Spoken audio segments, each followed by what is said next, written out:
Welcome, weary wanderer, to the ancient tale of Seath the Scaleless, the albino dragon whose thirst for immortality would reshape the very foundations of Lordran. Tonight, we journey through the tragic story of a being born imperfect among gods, whose genius and madness became intertwined like serpentine coils. This is a story of betrayal and brilliance, of scientific achievement born from desperate fear, and of how the pursuit of eternal life can transform even the wisest into something monstrous. So settle into comfort, let your breathing slow, and allow your mind to drift through this tale of the lonely dragon who sought to transcend his mortal curse. In the primordial darkness that existed before the coming of the first flame, when the world was nothing more than grey crags and arch trees shrouded in everlasting fog, there lived beings of such ancient majesty that their very existence seemed to transcend the normal boundaries of life and death. These were the everlasting dragons, creatures of stone and scale, whose immortal forms had weathered eons without change, without growth, without the desperate hunger for meaning that would one day drive lesser beings to acts of both creation and destruction. The dragons existed in a state of perfect equilibrium with their unchanging world, their stone scales providing them with a form of immortality that was as natural and unquestioned as the fog that perpetually swirled around the great trees of their domain. They knew neither ambition nor fear, neither love nor hatred, for these were emotions that had not yet been born into the world. Their lives stretched endlessly forward and backward through time like an unbroken chain, each link identical to the last, each moment as eternal and meaningless as every other. But fate, that invisible weaver of destinies, had ordained that this age of grey tranquility would not last forever.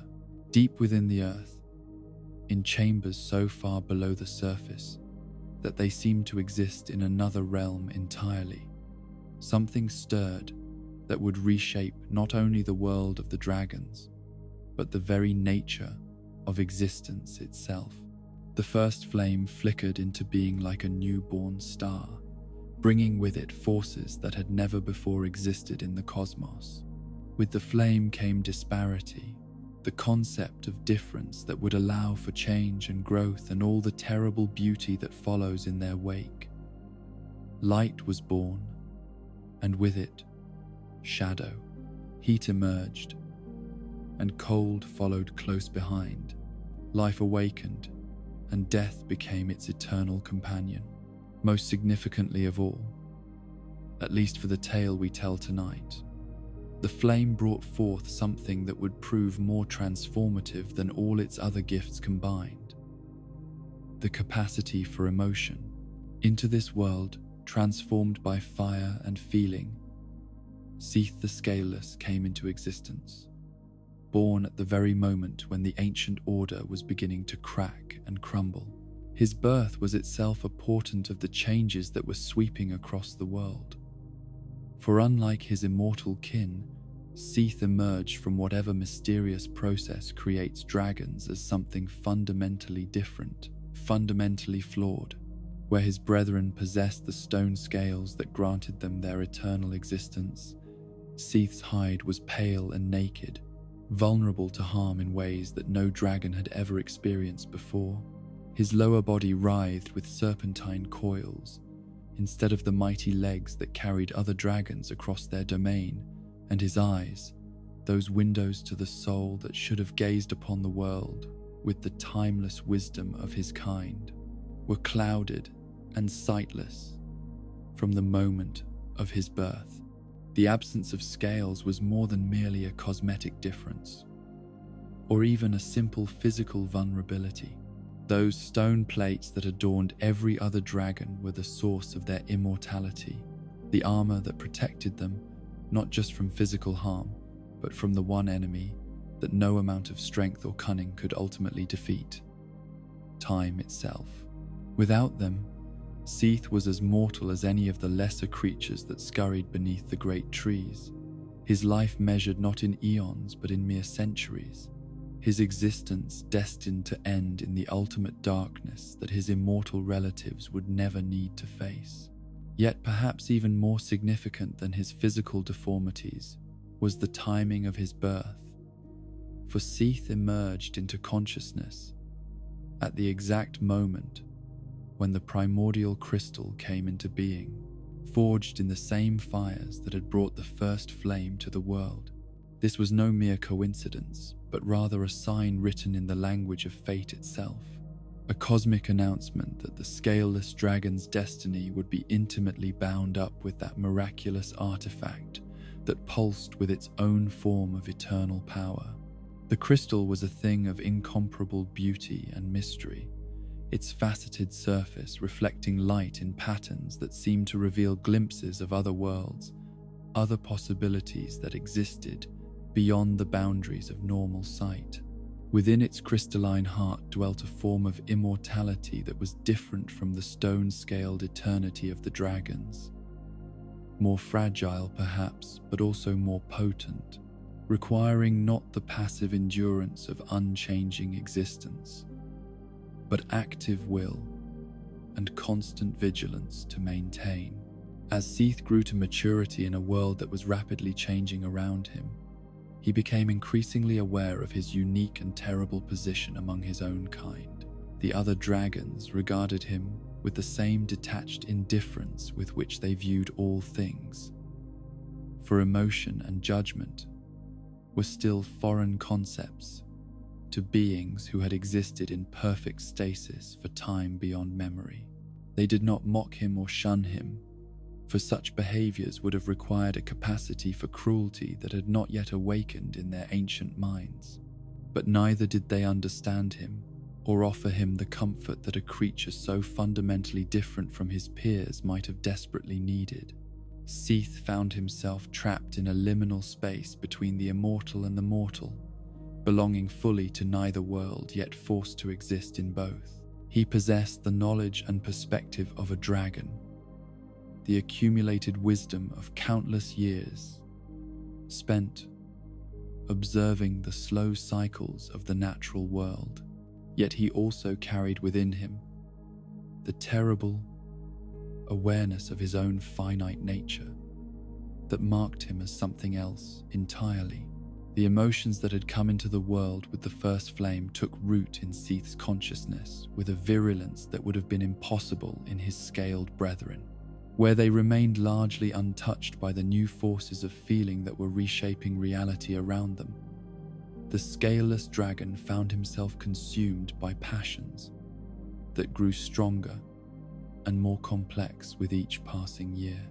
Envy burned within him like acid as he watched his immortal relatives move through their endless days with the casual certainty of beings who would never need to count their remaining time. Their scales caught the light with a beauty that reminded him constantly of his own naked vulnerability, while their powerful limbs carried them across landscapes that he could navigate only with difficulty thanks to his serpentine form. Anger followed close behind envy, a rage that had nowhere to direct itself save inward. For what use was fury against the fundamental nature of existence itself? Seath had been born flawed, through no fault of his own or anyone else's, the victim of cosmic forces so vast and incomprehensible that attempting to assign blame was like cursing the wind for blowing or the rain for falling. Yet the anger burned nonetheless, feeding on itself until it became a constant companion that colored every thought and motivated every action. But it was fear that dominated all other emotions. Fear so profound and all-consuming that it threatened to eclipse every other aspect of his personality. This was not the simple fear of pain or injury that might trouble a mortal creature, though Seath certainly experienced those anxieties as well. This was something far more fundamental and existentially terrifying. The fear of ceasing to exist, of having his consciousness extinguished like a candle flame in a hurricane, of facing the ultimate darkness from which no traveler ever returns. For his immortal kin, death was at most a theoretical concept, something that might befall them if they encountered violence of truly extraordinary magnitude, but which otherwise remained as distant and abstract as the idea of the stars going out. They could afford to contemplate mortality with the same detached curiosity with which they might observe the life cycles of insects, interesting in its way but ultimately irrelevant to their own existence. Seath possessed no such luxury of detachment. Every day that passed brought him closer to the inevitable end of his consciousness. Every year that accumulated was one fewer that remained in his finite store.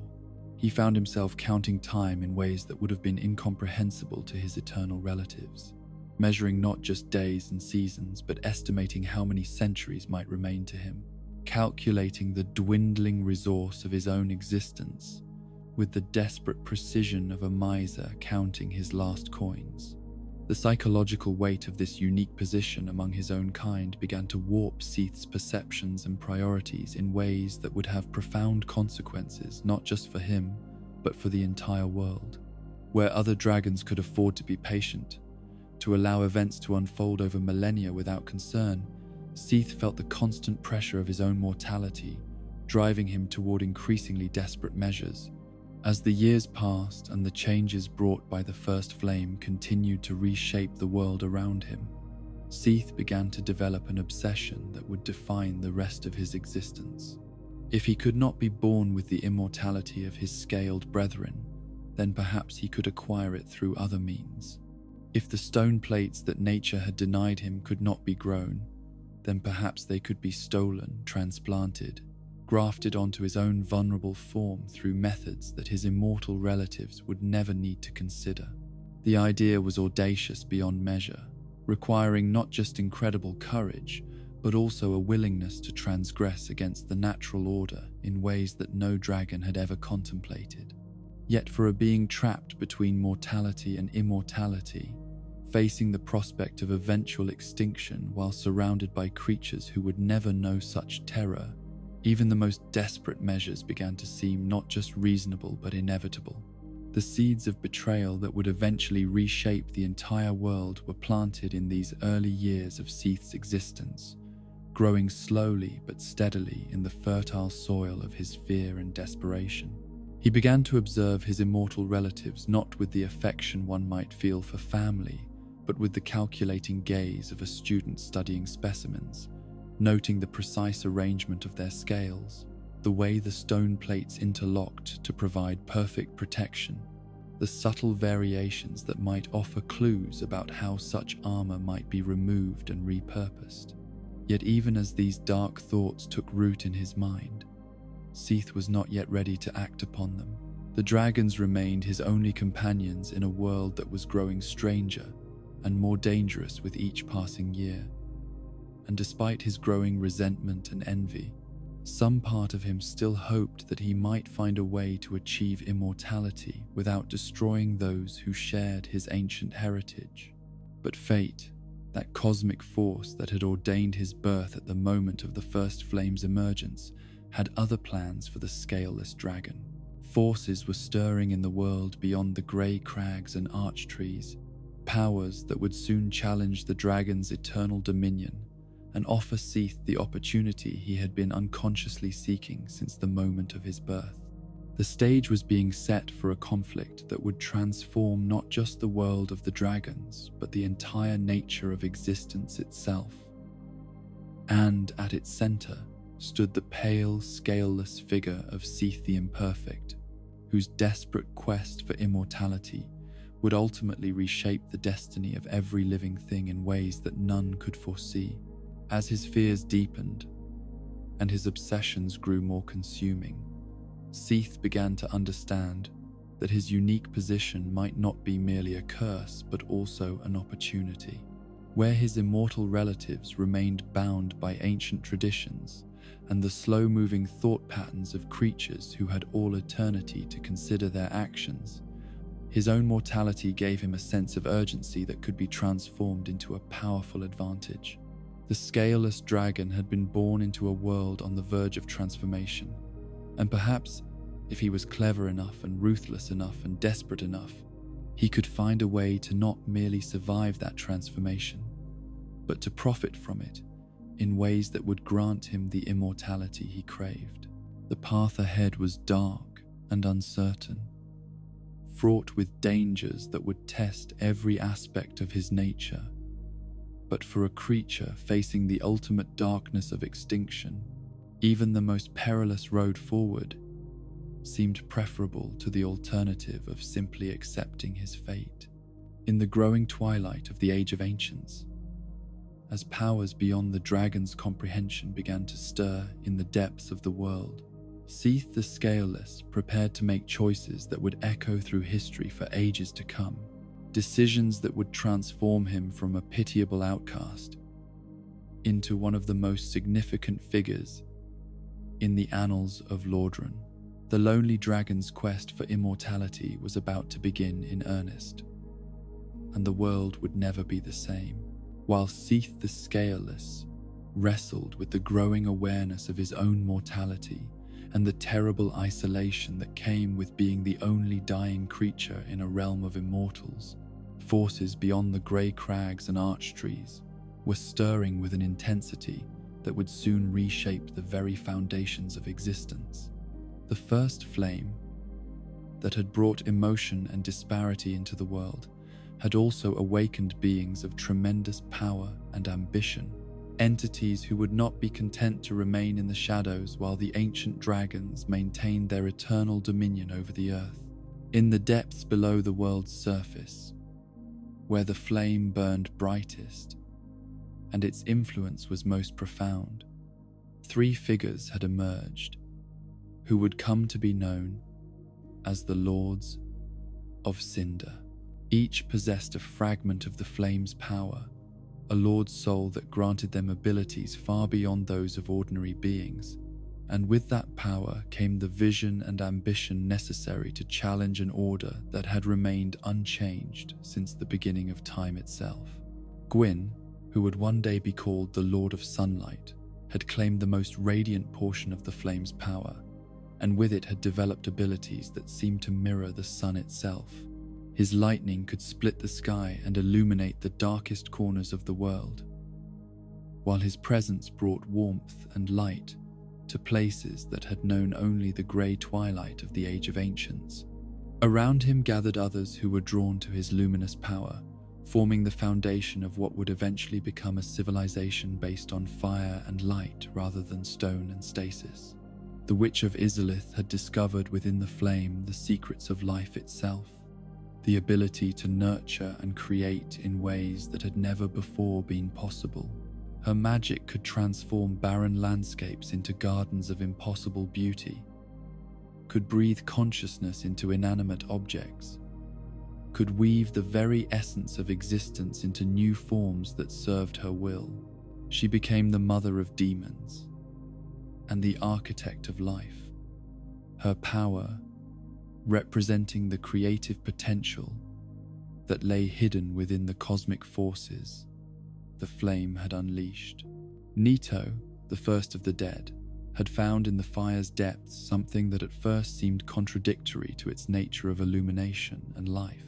Yet death, as he understood it, was not the opposite of existence, but rather its necessary companion, the force that gave meaning to life by ensuring that it could not be taken for granted.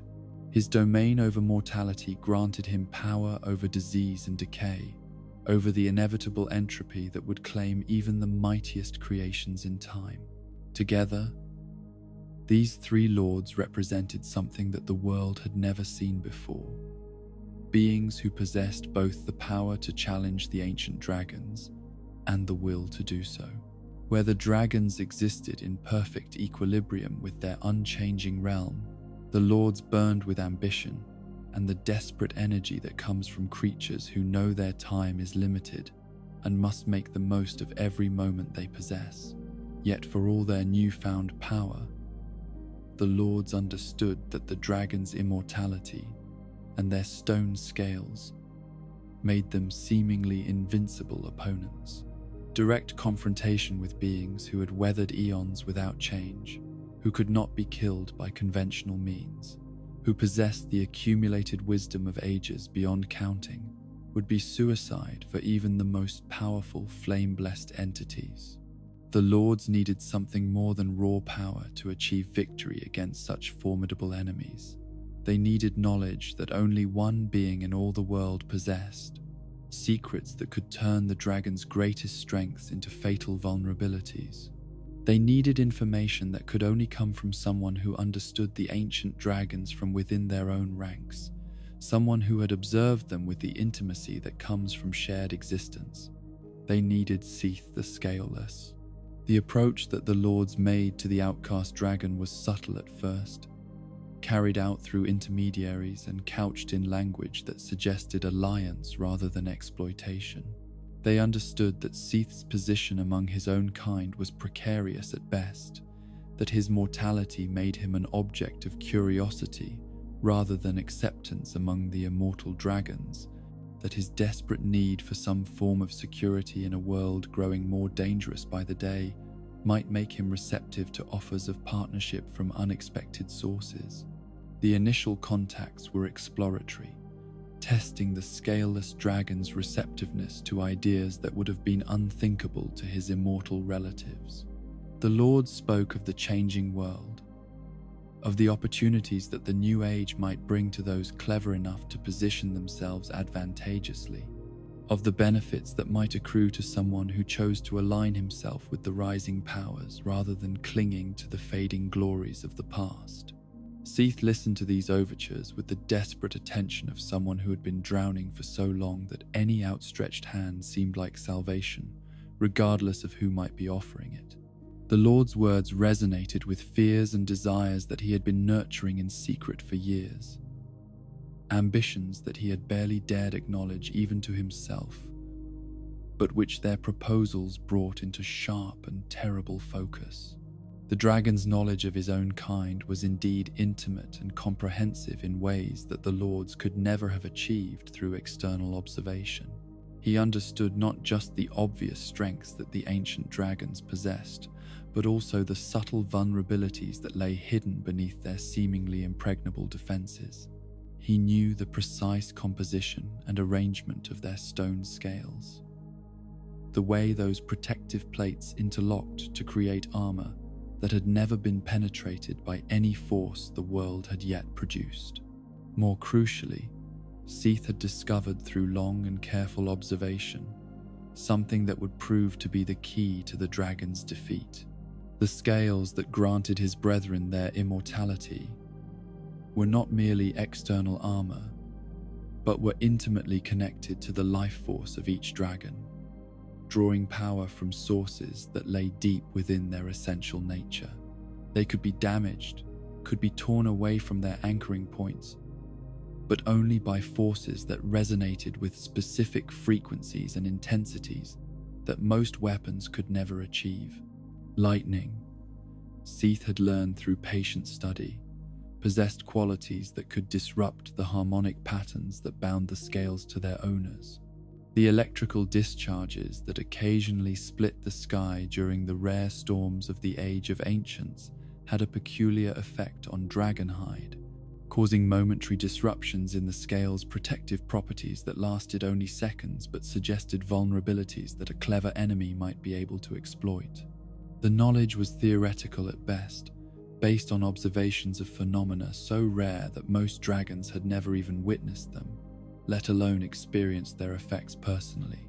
Yet for beings desperate enough to challenge the seemingly invincible ancient dragons, even theoretical weaknesses represented possibilities that might be transformed into practical advantages through proper application and overwhelming force.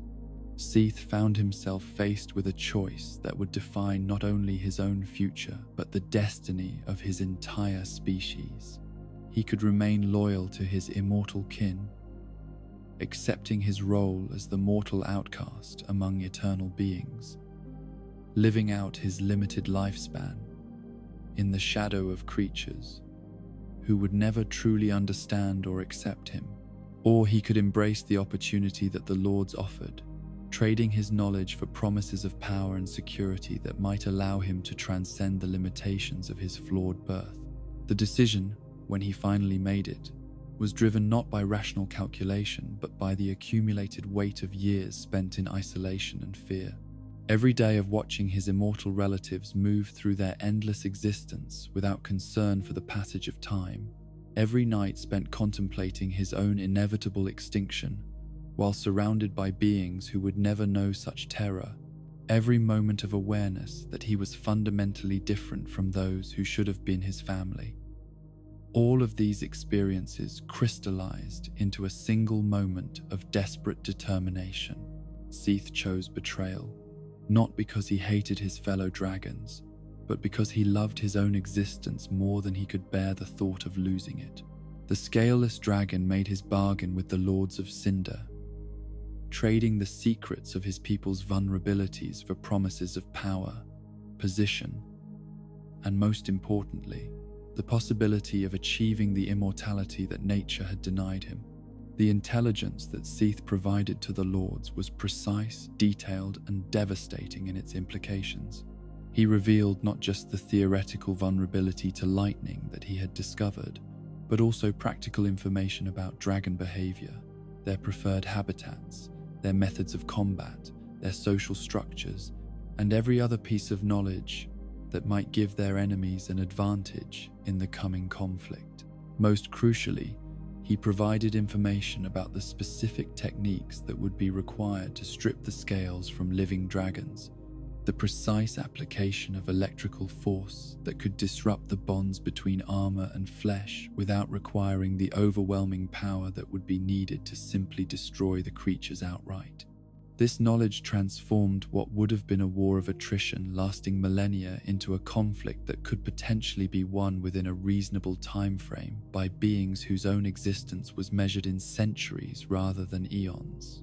The Lords received Seath's intelligence with the gratitude of generals who had been planning for a hopeless war, only to discover that victory might actually be possible.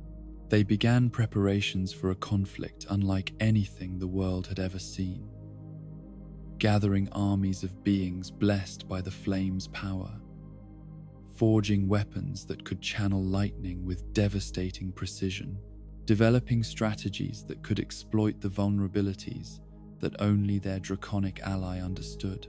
Yet even with all the advantages that Seath's betrayal provided, the Lords understood that the coming war would be a terrible gamble with stakes beyond imagination. The ancient dragons were not merely powerful, but possessed wisdom accumulated over eons of existence, and their stone scales, for all their newly discovered vulnerabilities, still provided protection that would require enormous effort to overcome. The dragon armies that would oppose them were vast beyond counting, their individual members possessing strength that could reshape landscapes and breadth that could reduce mountains to rubble. Even with perfect knowledge of their weaknesses, even with weapons specifically designed to exploit those vulnerabilities, the Lords would be risking everything on a single throw of the dice that would determine the future of all existence. For Seath himself, the decision to provide this intelligence represented a point of no return, from which there could be no retreat or redemption. He was committing not just to the destruction of his own species, but to a complete transformation of his identity and allegiances. No longer could he consider himself a dragon, even a flawed one, for he had placed himself irrevocably on the side of their enemies. The psychological weight of this betrayal began to manifest in ways that would influence every aspect of his future development. The guilt and self-hatred that came from condemning his own kind to destruction, combined with his desperate need for the immortality he hoped to gain, creating a complex emotional landscape that would drive him to increasingly extreme measures in the years to come. Yet there was also a terrible form of relief in finally making the choice he had been contemplating for so long. The uncertainty and indecision that had plagued him since discovering his own mortality was replaced by the clarity that comes from commitment to a course of action, regardless of its moral implications. He had chosen survival over loyalty, self-interest over species solidarity, and while the choice horrified some part of him, it also freed him to pursue his goals without the constant internal conflict that had been tearing him apart. The Lords, for their part, understood that their draconic ally was motivated by desperation rather than any genuine loyalty to their cause. They knew that Seath's cooperation was purchased rather than freely given, that his allegiance would last only as long as it served his own interests. Yet they also recognized that this very desperation made him a valuable ally, for desperate creatures often prove willing to take risks and make sacrifices that more comfortable beings would never consider. As the final preparations for war began, and the forces of the Lords gathered their strength for the assault that would determine the fate of 2 ages, Seath found himself in the strange position of having achieved his first major goal while simultaneously realizing how much more he would need to accomplish to truly secure his future. The betrayal of his species was complete. The intelligence that would make their defeat possible had been delivered, and the wheels of destiny had been set in motion toward a conflict that would reshape the world. Yet the Scaleless dragon understood with growing clarity that providing information was only the first step in a much longer journey toward the immortality he craved. Victory over the ancient dragons would give him access to their remains, to the scales he hoped could somehow be grafted onto his own vulnerable form, to the secrets of stone plate immortality that he had been studying from a distance for so long. But first, those dragons had to be defeated, and despite all the advantages his betrayal had provided, that victory was far from certain. The stage was set for a war that would determine whether the Age of Ancients would continue for eternity, or whether the flame-blessed Lords would succeed in ushering in a new era built on fire and ambition rather than stone and stasis.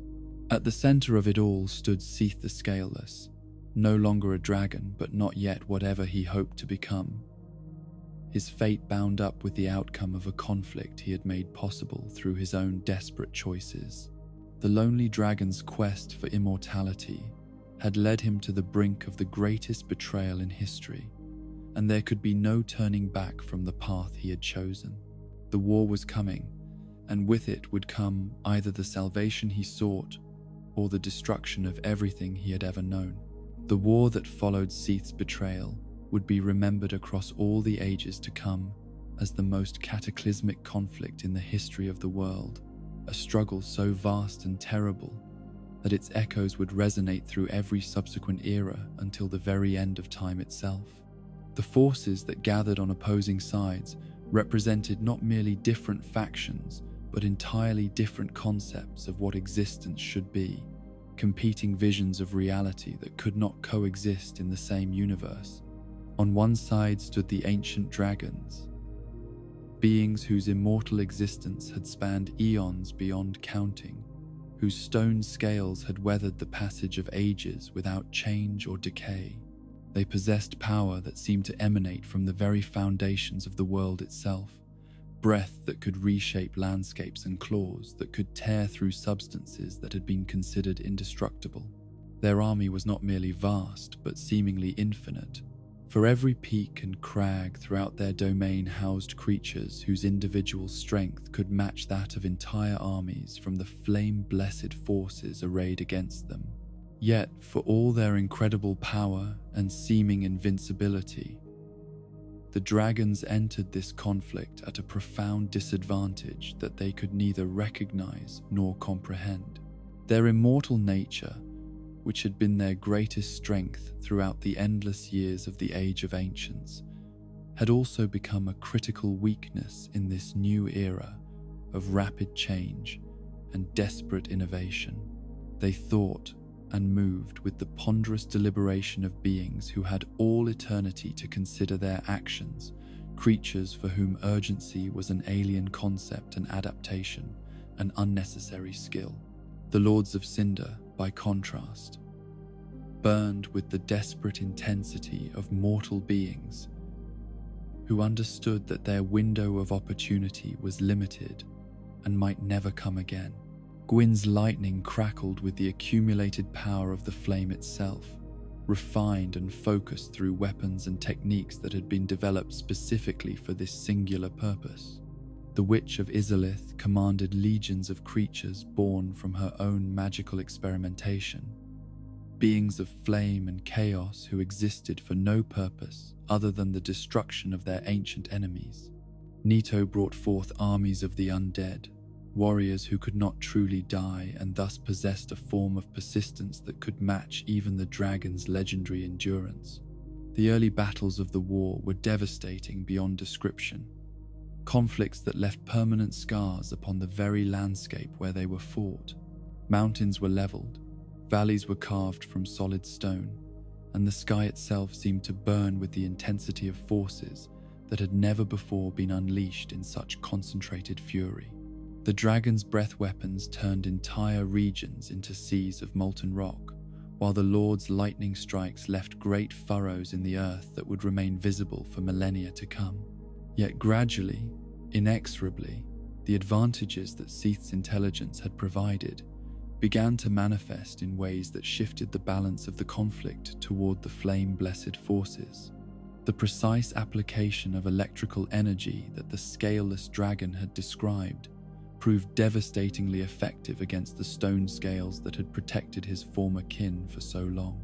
Lightning bolts that struck with exactly the right frequency and intensity could disrupt the harmonic patterns that bound the protective plates to their owners, causing them to crack, splinter, and eventually fall away entirely. The sight of ancient dragons stripped of their immortality was perhaps the most shocking development in a war filled with unprecedented horrors. These beings who had existed since the dawn of time, whose scales had weathered every storm and survived every catastrophe the world had produced, suddenly found themselves vulnerable to wounds that would have been inconceivable just moments before.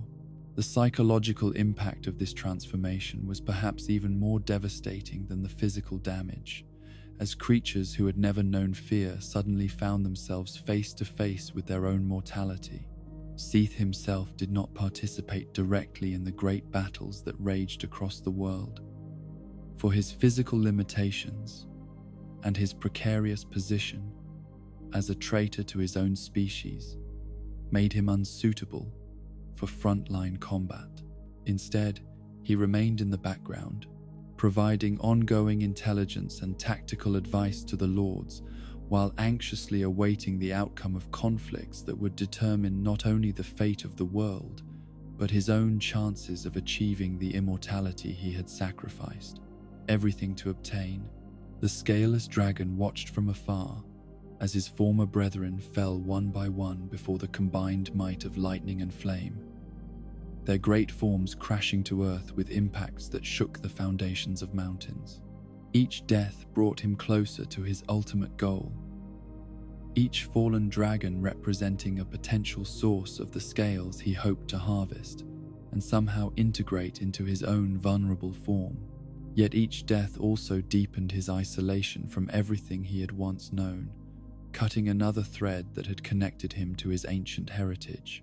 The war raged for years that felt like centuries to those who fought it, consuming resources and lives on a scale that dwarfed every previous conflict in the world's history. Entire species were driven to extinction.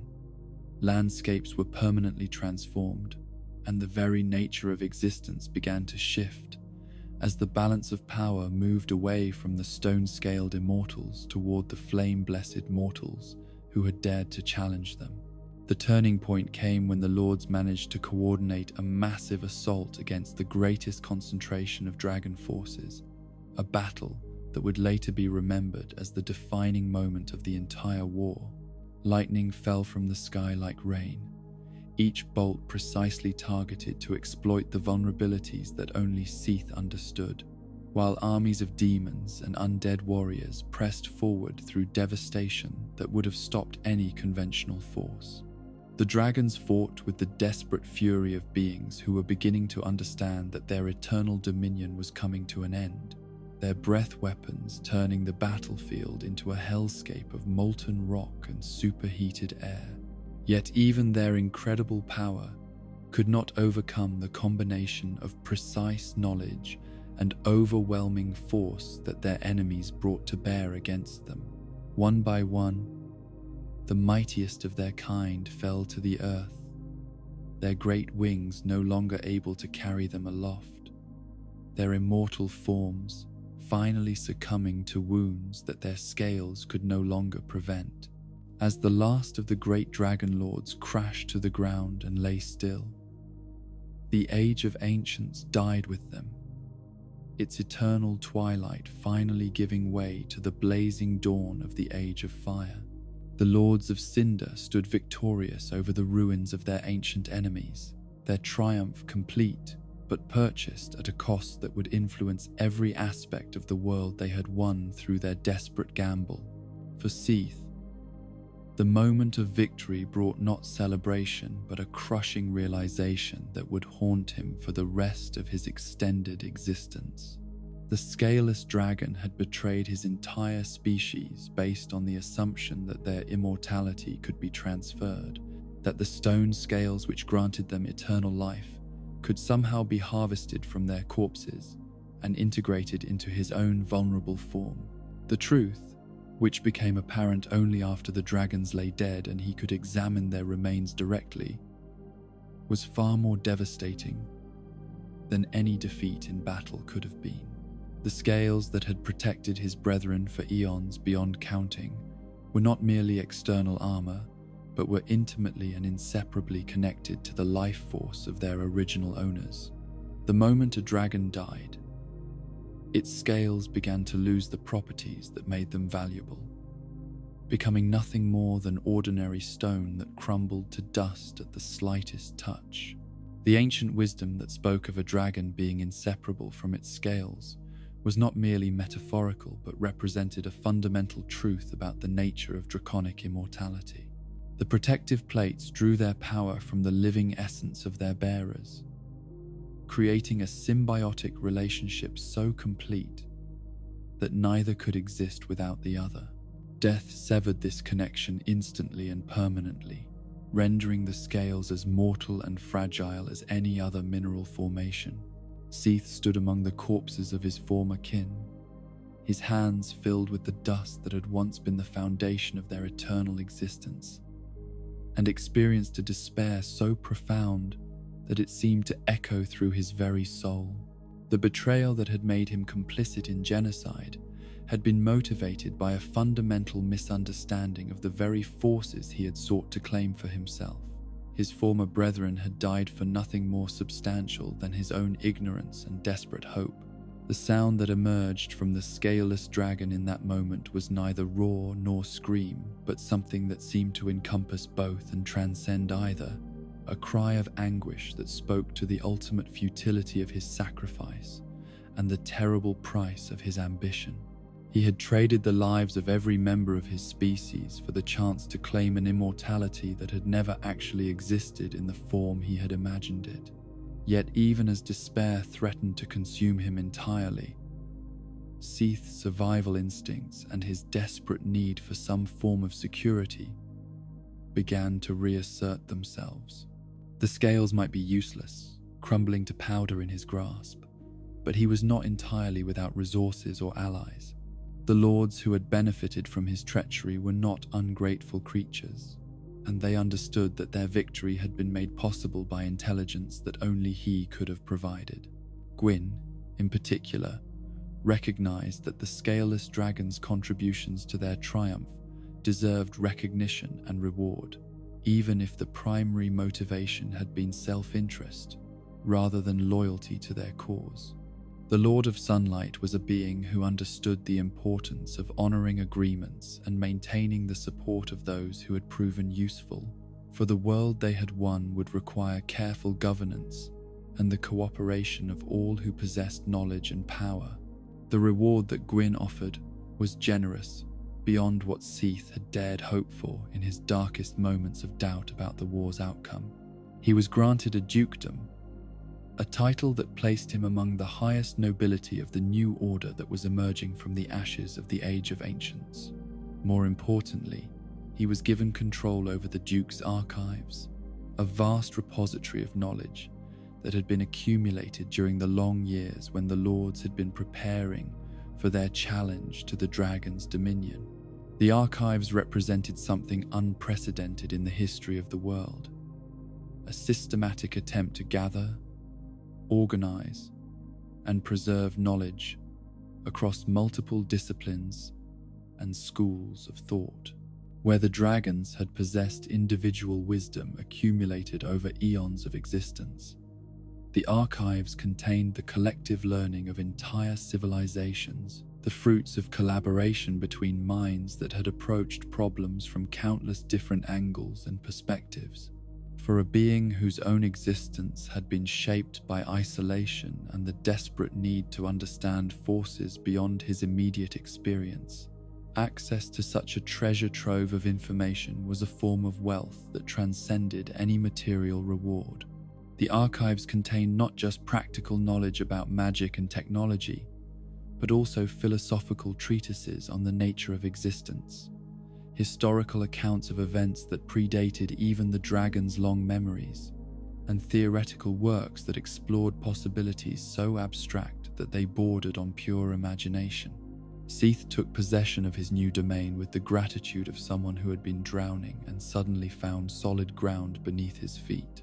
The archives provided him not only with the resources he would need to continue his quest for immortality, but also with a purpose that went beyond mere survival.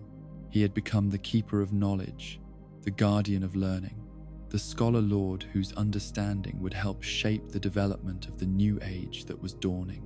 Yet even as he immersed himself in the vast collections that now fell under his control, the scaleless dragon understood that knowledge alone would not be sufficient to achieve his ultimate goal. The primordial crystal that had come into existence at the moment of his birth remained his most reliable anchor to immortality, but its protection was fragile and imperfect compared to the stone-scaled eternity that his former brethren had possessed. The crystal required not just possession, but active connection, a bond that had to be maintained through constant vigilance and careful cultivation. Seath began the process of integrating himself more completely with the artifact that represented his best hope for transcending the mortality that had plagued him since birth. He transported the crystal to the heart of his new domain and began constructing around it a sanctuary that would protect both the artifact and himself from any force that might threaten their symbiotic relationship. The crystal cave that Seath created became one of the most remarkable architectural achievements of the New Age, a space that existed at the intersection of natural beauty and magical functionality. Invisible pathways wove through the air between crystalline formations that seemed to grow from the very walls themselves, creating a maze that could be navigated only by those who possessed intimate knowledge of its hidden patterns. The cave was not merely a defensive structure, but also a work of art that reflected Seath's growing mastery over the crystalline forces that would become his signature form of magic. Every surface gleamed with reflected light that seemed to come from sources beyond the physical spectrum, while the air itself hummed with energies that spoke to the presence of powers that transcended ordinary understanding. To guard this sanctuary and the precious crystal at its heart, Seath began the process of creating new forms of life that would serve as both protectors and testaments to his growing abilities. The moonlight butterflies that emerged from his magical experimentation were creatures of impossible beauty, their wings casting patterns of light and shadow that seemed to exist partially outside normal space. They moved with the grace of beings that were only loosely bound by conventional physics, their presence adding an ethereal quality to the cave that made it feel more like a dream than a physical location. The crystal golems that Seath brought into existence represented a different aspect of his creative genius, beings of living mineral that combined the durability of stone with the responsiveness of organic life. These guardians possessed strength that could crush steel and endurance that seemed to match that of their creator. Yet they also demonstrated a form of intelligence that allowed them to distinguish between threats and welcomed visitors with precision that no mere automaton could have achieved. These creations served multiple purposes beyond simple defense of the crystal and its keeper. They demonstrated to the wider world that Seath's contributions to the New Order extended beyond the intelligence that had made victory possible in the war against the dragons. He was revealing himself as a creative force in his own right, a being capable of bringing entirely new forms of existence into the world through the application of knowledge and will. The period that followed the establishment of his domain in the archives and the creation of his crystal cave would later be remembered as Seath's most productive and arguably his most mentally stable era.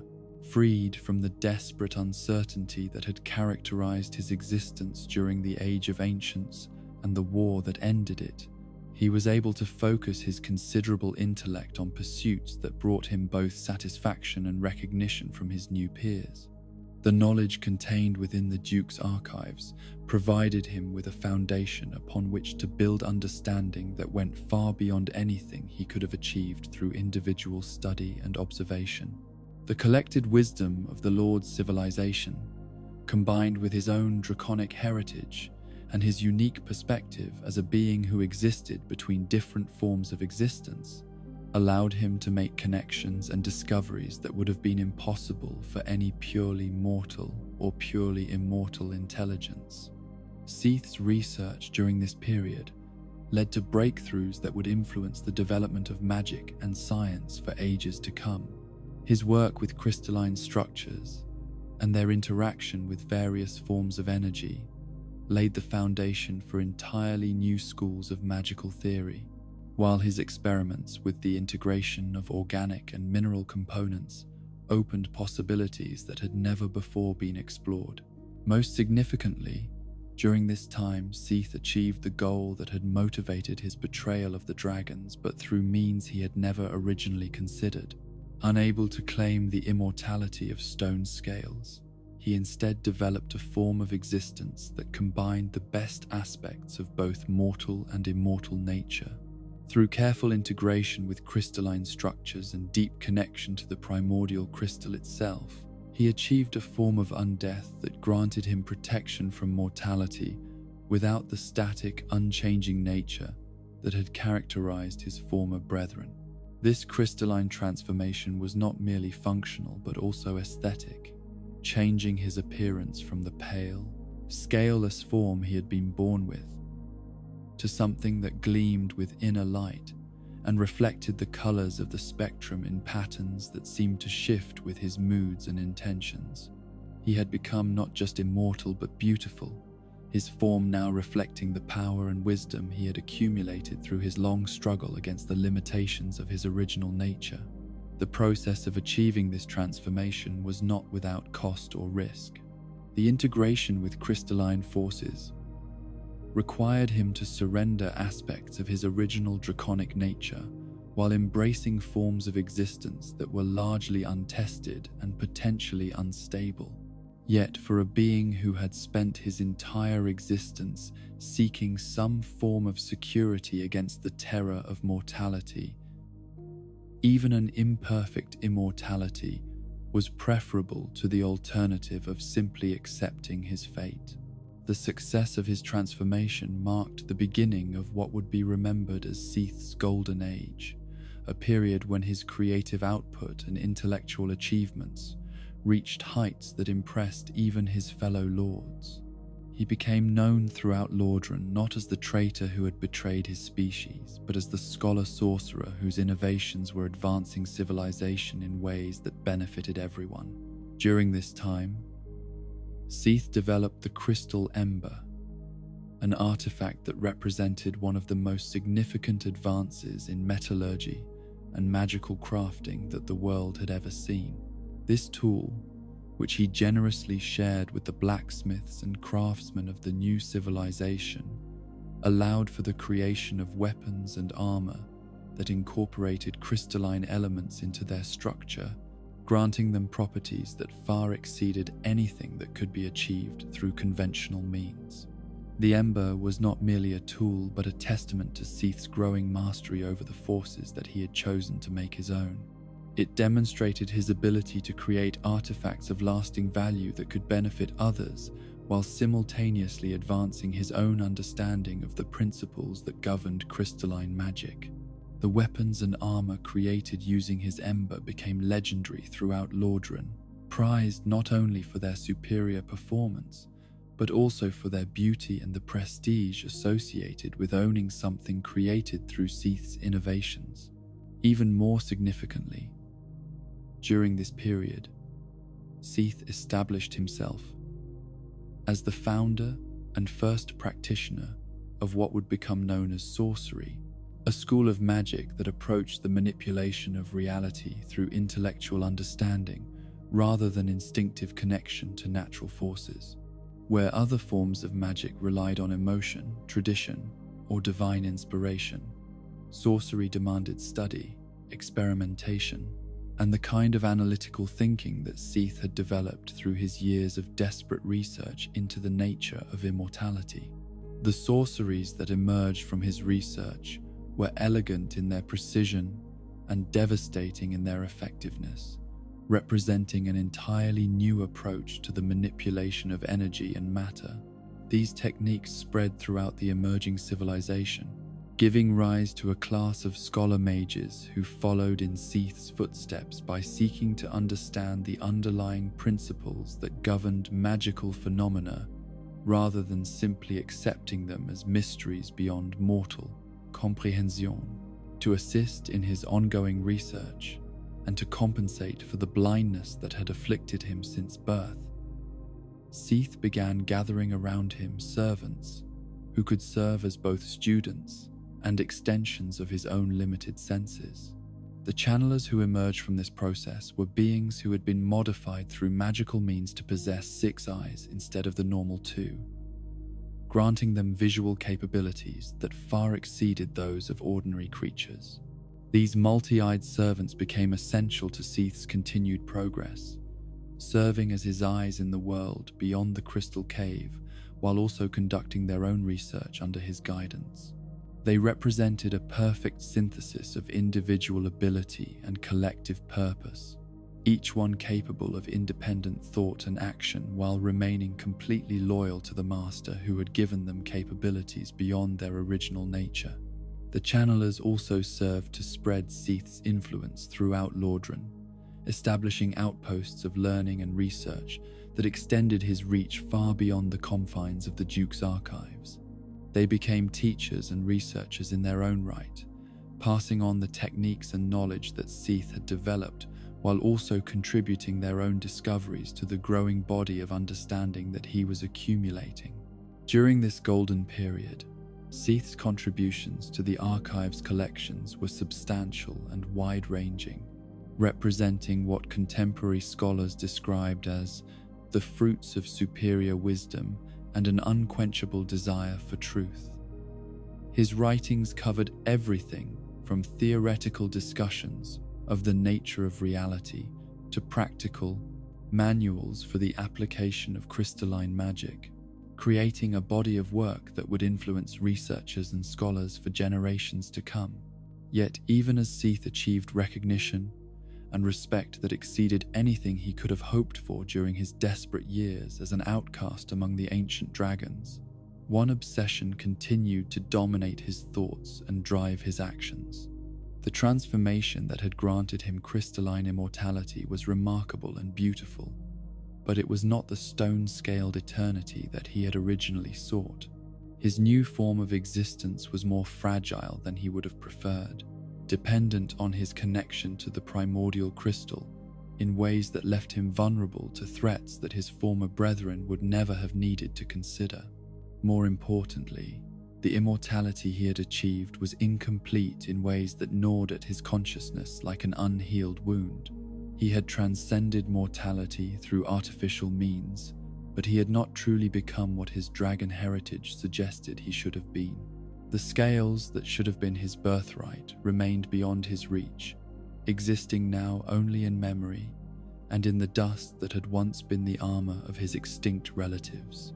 This ongoing fixation on dragon immortality would eventually lead Seath down paths that would transform him from a respected scholar into something far more controversial and ultimately monstrous.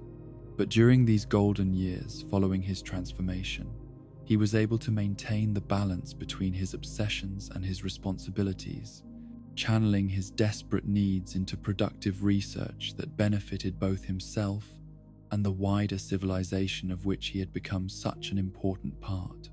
The Scaleless dragon had achieved something unprecedented in the history of the world. He had transcended the limitations of his birth without losing his essential nature, had gained immortality without sacrificing his capacity for growth and change, and had found a place in the new order where his unique perspective and abilities were valued rather than merely tolerated. It was an achievement that should have satisfied even the most ambitious creature, a success that validated every choice he had made in his long struggle against mortality. Yet, as the years passed, and his power and influence continued to grow, it would become increasingly clear that no achievement, however remarkable, could truly satisfy the deep psychological wounds that had been carved into Seath's nature by his early experiences as the only mortal being in a realm of immortals. The fears and obsessions that had driven him to betray his entire species would continue to shape his actions, leading him toward discoveries and choices that would ultimately define him as much by what he destroyed as by what he created. As the years flowed by like water through the crystal formations of his magnificent cave, Seath the Scaleless found himself in a position that would have seemed impossible during the dark days of his youth among the ancient dragons.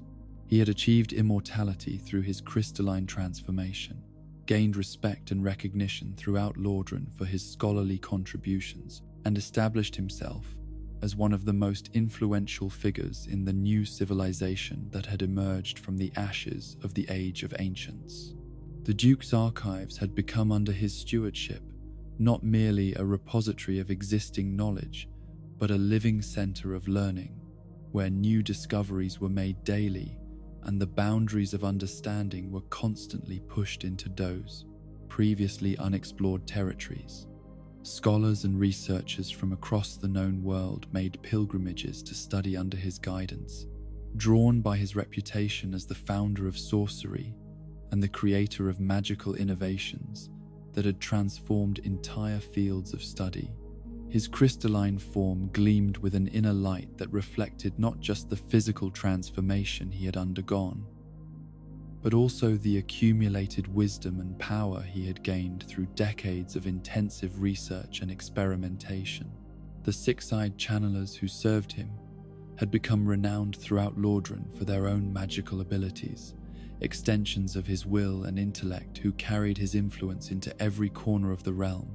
The crystal ember that he had created continued to produce weapons and armor of legendary quality, tools that were prized by warriors and collectors alike for their superior performance and their connection to the most advanced magical techniques of the age. The moonlight butterflies and crystal golems that guarded his domain had become symbols of artistic and magical achievement that inspired imitation throughout the civilized world. Yet for all these remarkable accomplishments, for all the recognition and respect that his achievements had earned him, Seath found that success had not brought him the peace of mind he had hoped it would provide.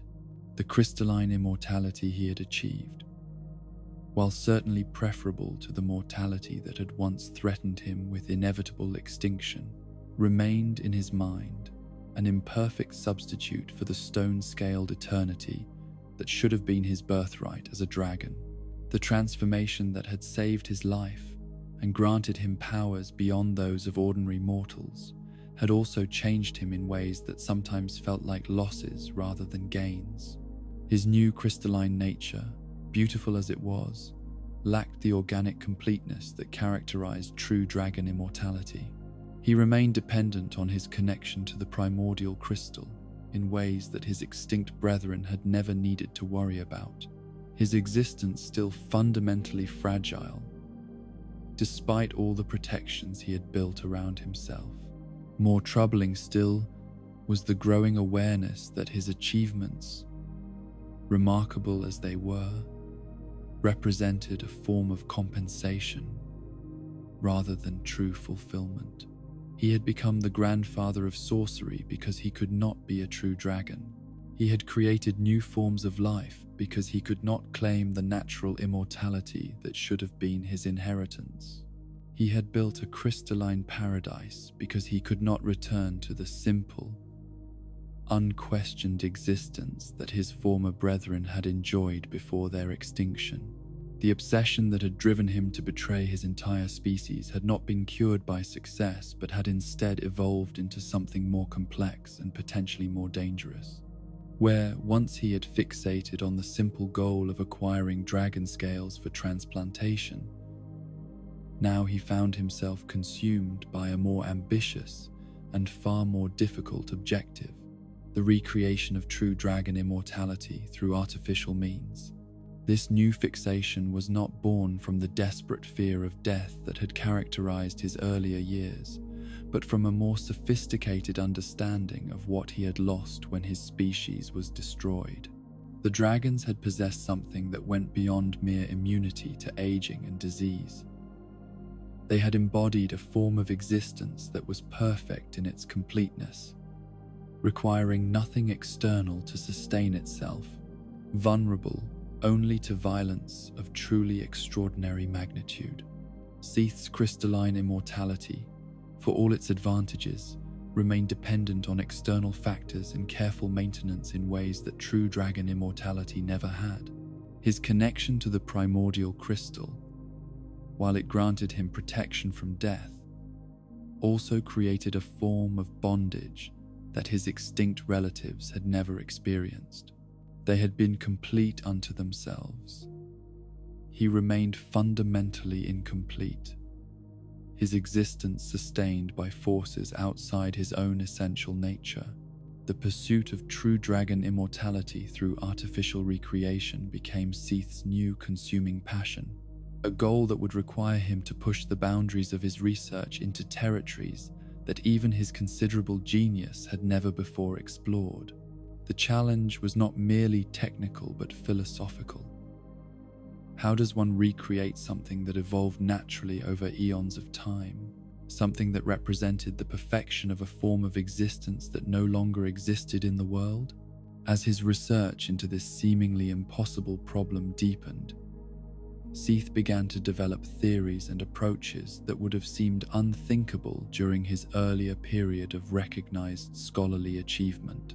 The respectful, methodical investigation that had characterized his previous work gave way to something more desperate and more willing to transgress against conventional boundaries in the pursuit of ultimate understanding. The first phase of this new research involved a systematic examination of every creature in Lordran that possessed even the remotest connection to dragon heritage. Seath dispatched his channelers throughout the realm to catalogue and study any being that showed traces of draconic ancestry, no matter how distant or degraded that connection might be. The Hydra that lurked in the depths of Darkroot Basin became an object of particular fascination. Its multiple serpentine heads and its resistance to conventional weapons, suggesting that it retained enough dragon nature to serve as a foundation for more extensive experimentation. Seath stationed a permanent contingent of crystal golems to protect the creature, not out of any compassion for its well-being, but because he recognized it as a potentially invaluable resource for his research. Even more promising was the gaping dragon that had taken residence in the sewers beneath the undead burg, a creature whose twisted form represented what happened when dragon nature was corrupted by powerful emotions and base desires. Despite its horrific appearance and its degraded state, The gaping dragon retained enough of its original nature to merit a dedicated channeler to observe and protect it from any who might seek to destroy what Seath considered a priceless specimen. These and other dragon-related creatures throughout Lordran became the subjects of intensive study, as Seath attempted to understand how draconic traits were expressed in degraded or hybrid forms. His research revealed that dragon nature was remarkably persistent, capable of surviving even radical transformations and maintaining its essential characteristics across generations of change and adaptation. Yet, as his catalogue of dragon-descended creatures grew more complete, Seath was forced to confront a fundamental problem that threatened to undermine his entire research program. Every creature he studied, no matter how strong its connection to dragon heritage, shared one crucial characteristic. They were all male or of indeterminate gender. The war that had destroyed the ancient dragons appeared to have eliminated not just the great immortals themselves, but every female of their species, leaving no possibility for natural reproduction or the continuation of their bloodline through conventional means. This discovery was devastating in its implications, for it meant that any attempt to recreate true dragon immortality could not rely on breeding programs or genetic manipulation of existing dragon-descended creatures. The natural processes that had originally given rise to the ancient dragons were no longer available, leaving only artificial methods that would require innovations far beyond anything Seath had previously attempted.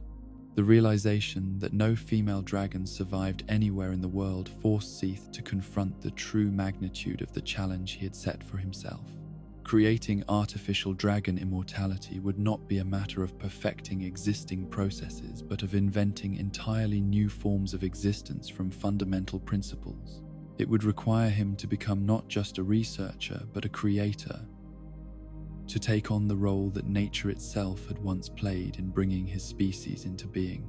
Yet rather than being discouraged by the seeming impossibility of his task, Seath found himself energized by the scope of the challenge it represented.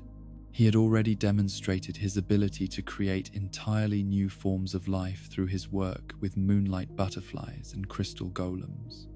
Surely the same principles that had allowed him to bring those creatures into existence could be extended and refined to produce something far more ambitious and significant. The solution that began to take shape in his mind was audacious beyond measure, a plan that would require him to push the boundaries of magical science into territories that few beings had ever dared to explore. If natural reproduction was impossible due to the absence of female dragons, then perhaps artificial reproduction could be achieved through other means. If dragon genetics could not be combined through conventional breeding, then perhaps they could be integrated into other forms of life through magical transformation and careful manipulation. The breakthrough that set him on his ultimate path came from his observations of the remarkable persistence of dragon nature, even in highly degraded forms. If creatures as corrupted as the gaping dragon could retain essential draconic characteristics despite their transformation, then perhaps those characteristics could be transferred to entirely different species through sufficiently sophisticated magical intervention. The concept that emerged from this line of reasoning was breathtaking in its implications and horrifying in its requirements. Seath began to develop plans for a form of magical alchemy that would take beings from non-draconic species and transform them so thoroughly that they would become capable of carrying dragon offspring, effectively serving as surrogate mothers for a new generation of creatures that would possess the immortality he craved. The theoretical framework for such a transformation existed within the magical principles he had already mastered through his work with crystalline structures and artificial life creation. The challenge lay not in the impossibility of the process, but in its incredible complexity and the moral boundaries it would require him to cross in order to achieve his goals. For the artificial creation of dragon surrogates would necessarily involve the systematic capture and transformation of sentient beings, creatures who would be forced to undergo changes so radical that their original nature would be almost entirely erased in favor of something that served Seath's purposes rather than their own. The process would require subjects who were not just physically suitable, but also psychologically capable of surviving transformations that would fundamentally alter every aspect of their existence. As these plans took shape in Seath's mind, he found himself crossing a threshold that would forever separate him from the respected scholar he had been during his earlier years. The research he was contemplating could not be conducted openly or with the knowledge of the wider scholarly community, for it involved methods that even the most flexible ethical standards of his time would not be able to accommodate. The decision to proceed with this research, despite its moral implications, marked a turning point in Seath's development. The moment when his obsession with dragon immortality finally overcame the ethical constraints that had previously limited his actions. The desperate young dragon who had betrayed his species out of fear of death had evolved into something more sophisticated, but also more dangerous. A being whose intellectual capabilities and magical powers were now being directed toward goals that would require him to treat other sentient creatures as nothing more than raw materials for his experiments. The transformation was gradual rather than sudden, a slow erosion of moral boundaries that allowed Seath to rationalize increasingly extreme measures as necessary steps toward a goal that justified any sacrifice. He began by convincing himself that the knowledge gained from his research would ultimately benefit all of civilization, that the techniques he developed for creating artificial dragon immortality could be adapted to solve other problems and advance the cause of learning throughout Lordran.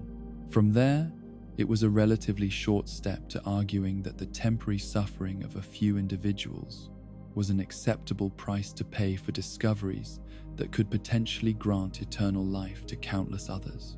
The utilitarian logic was seductive in its apparent reasonableness, allowing him to frame his increasingly monstrous plans as altruistic endeavors rather than selfish obsessions. As his theoretical framework became more concrete and his plans more detailed, Seath began the process of implementing the first stages of his research program. The initial phase would involve the careful selection and acquisition of suitable subjects, beings who possessed the physical and genetic characteristics that would make them most likely to survive the transformation process and produce the desired results. The criteria he developed for subject selection were based on extensive analysis of biological compatibility factors, genetic stability indicators, and psychological resilience markers that would maximize the chances of successful transformation while minimizing the risk of complete failure. Yet underlying these scientific considerations was a more practical concern: the need to acquire subjects without attracting the attention of authorities who might interfere with his research if they understood its true nature. This practical requirement led Seath to focus his attention on populations that would not be immediately missed if individuals began disappearing, groups whose absence would not trigger intensive investigations that could expose his activities before his research reached completion. The solution he arrived at was both elegant and morally reprehensible. He would target women from religious orders, individuals whose vows of chastity and separation from worldly concerns made them ideal subjects both scientifically and practically. The religious women of Lordran represented perfect targets for his purposes because their isolated lifestyles meant that their disappearances would often go unnoticed for extended periods, while their dedication to spiritual rather than worldly pursuits suggested psychological characteristics that might help them endure the transformation process.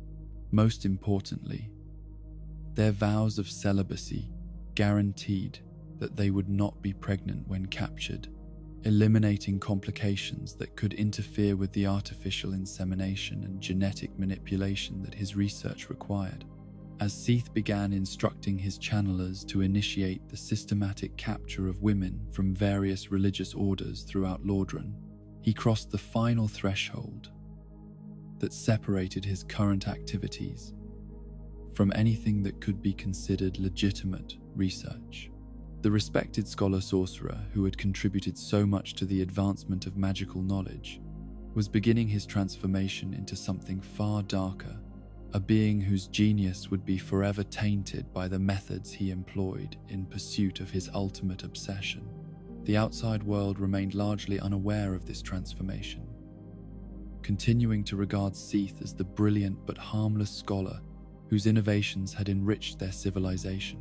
His reputation and his apparent dedication to the advancement of learning provided perfect camouflage for activities that would have horrified anyone who truly understood their nature and scope. Yet there were those among the scholarly community who began to notice subtle changes in Seath's behavior and interests, signs that his research was taking directions that were difficult to understand or justify through conventional academic frameworks. The questions he asked and the resources he requested began to suggest preoccupations that seemed disconnected from his previous areas of expertise, research interests that were simultaneously more secretive and more disturbing than anything he had pursued during his earlier career. Among those who observed these changes with growing concern was Big Hat Logan, a scholar whose own dedication to the pursuit of magical knowledge had made him one of Seath's most devoted followers and admirers. Logan had come to the Duke's archive specifically to study under the master who had founded sorcery itself, and his brilliant mind had quickly recognized the unprecedented genius of the Scaleless dragon's approach to magical research. Yet even Logan, whose respect for Seath's abilities bordered on worship, began to notice aspects of his master's current research that seemed to transcend the boundaries of normal scholarly investigation. The materials and subjects that Seath requested, the secretive nature of his current experiments, and the increasingly isolated and obsessive quality of his behavior suggested that the great scholar was venturing into territories that even his remarkable intellect might not be equipped to navigate safely. Logan would later reflect that while he could never bring himself to call Seath truly insane, he was forced to acknowledge that his master had developed what could only be described as an unsound fixation, an obsession so consuming that it had begun to warp his judgment and compromise the ethical principles that should guide any serious researcher. The signs were subtle at first, but they grew more obvious with each passing month as Seath's research took on dimensions that seemed to exist outside the normal parameters of scientific investigation. The transformation of Seath the Scaleless from respected scholar to something far more controversial and ultimately monstrous was entering its most critical phase, driven by obsessions that had been refined and intensified by decades of success, but never truly resolved. The Lonely Dragon's quest for true immortality was about to enter territories that would test not just his intellectual capabilities, but the very essence of his identity as a being capable of distinguishing between knowledge and bid, wisdom, between achievement and fulfillment, between the pursuit of understanding and the simple satisfaction of desire. The stage was set for discoveries and actions that would forever alter how the world remembered Seath the Scaleless, transforming him from a figure of admiration into something far more complex and troubling. The genius and the monster were about to become inseparably intertwined in ways that would define his legacy for all the ages to come. The systematic abduction of women from religious orders throughout Lordran began with the careful precision that characterized all of Seath's endeavors, yet it carried within it a moral darkness that would have been unthinkable during his earlier years. As a respected scholar and contributor to civilization's advancement, the channelers who carried out these operations moved through the realm like shadows, their 6 eyes allowing them to observe their targets with supernatural clarity while remaining hidden from those who might interfere with their terrible work. The selection process that Seath had developed was coldly methodical in its approach, based on criteria that reduced living, breathing human beings to nothing more than biological specimens whose value lay entirely in their potential usefulness for his experiments.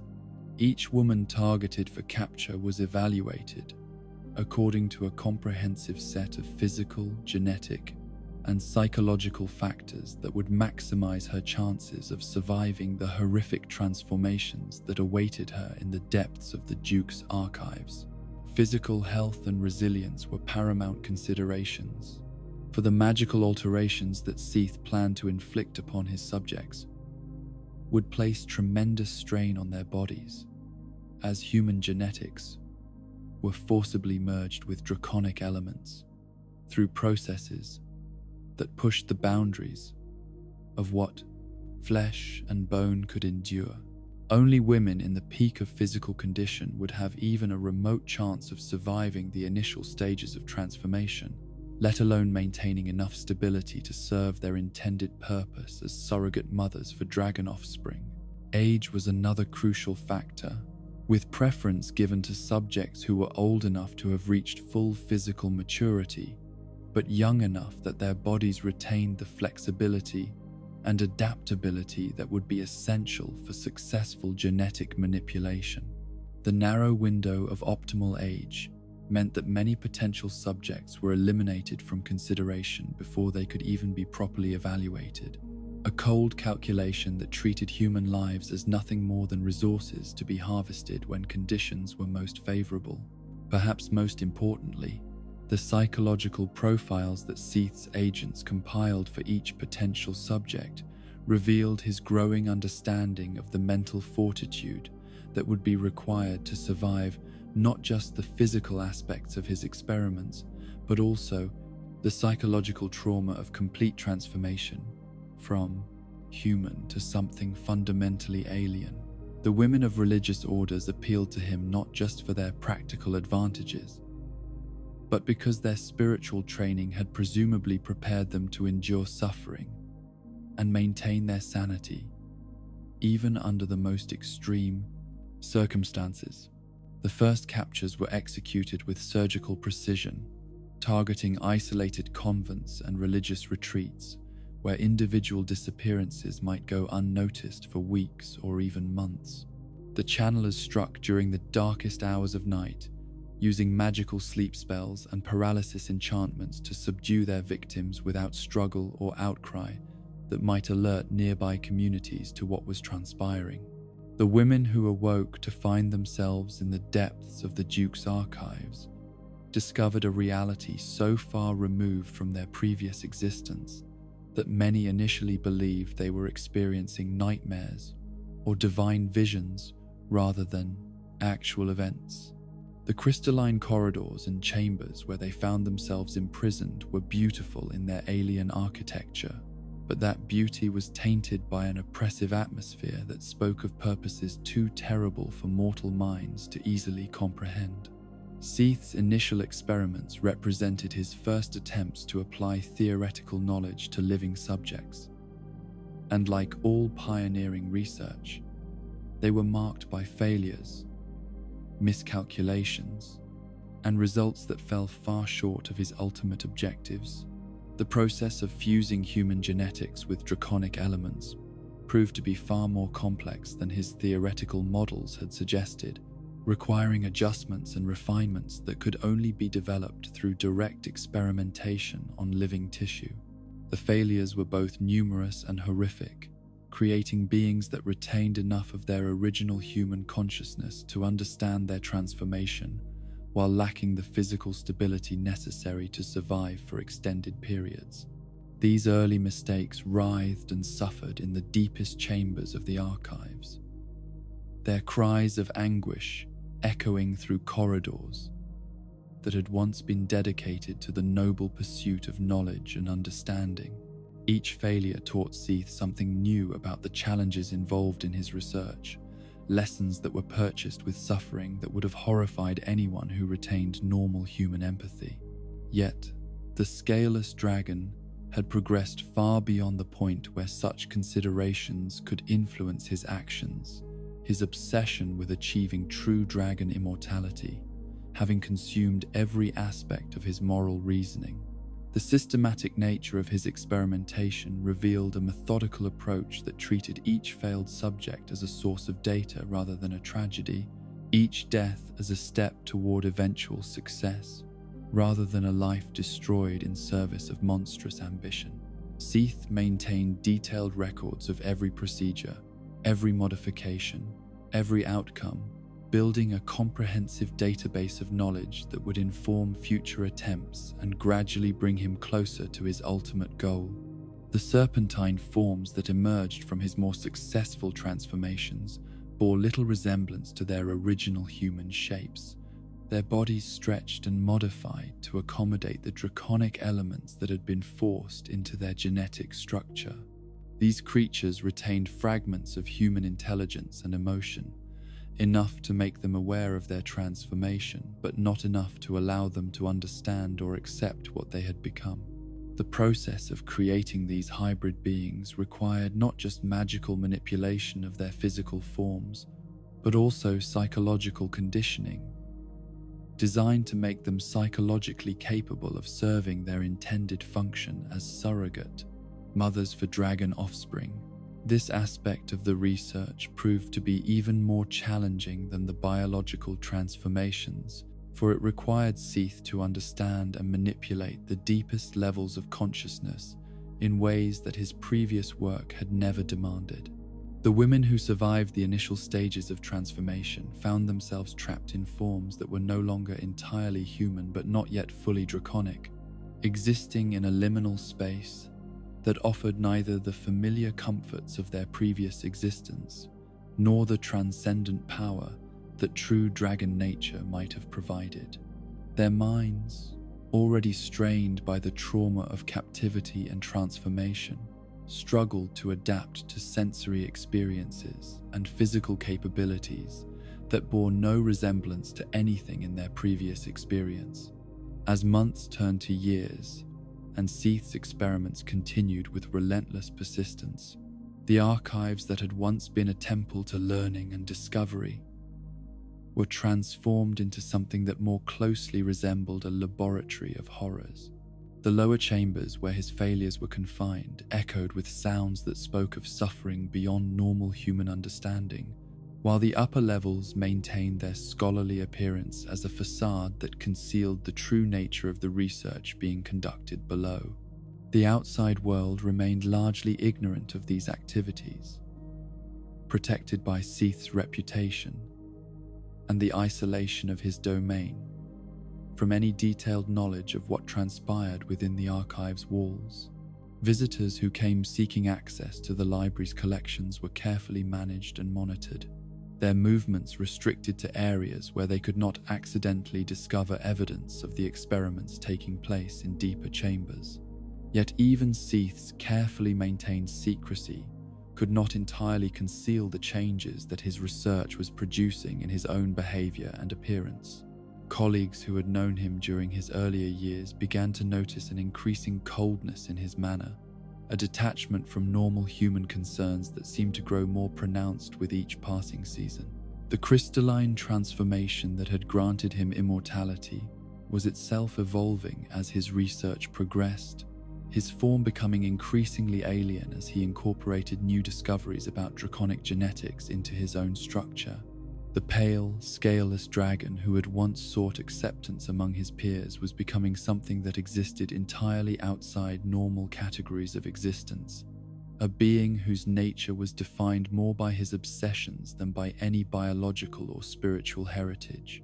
The breakthrough that Seath had been working toward for so long finally came through an accident that initially appeared to be yet another failure in his long series of unsuccessful experiments.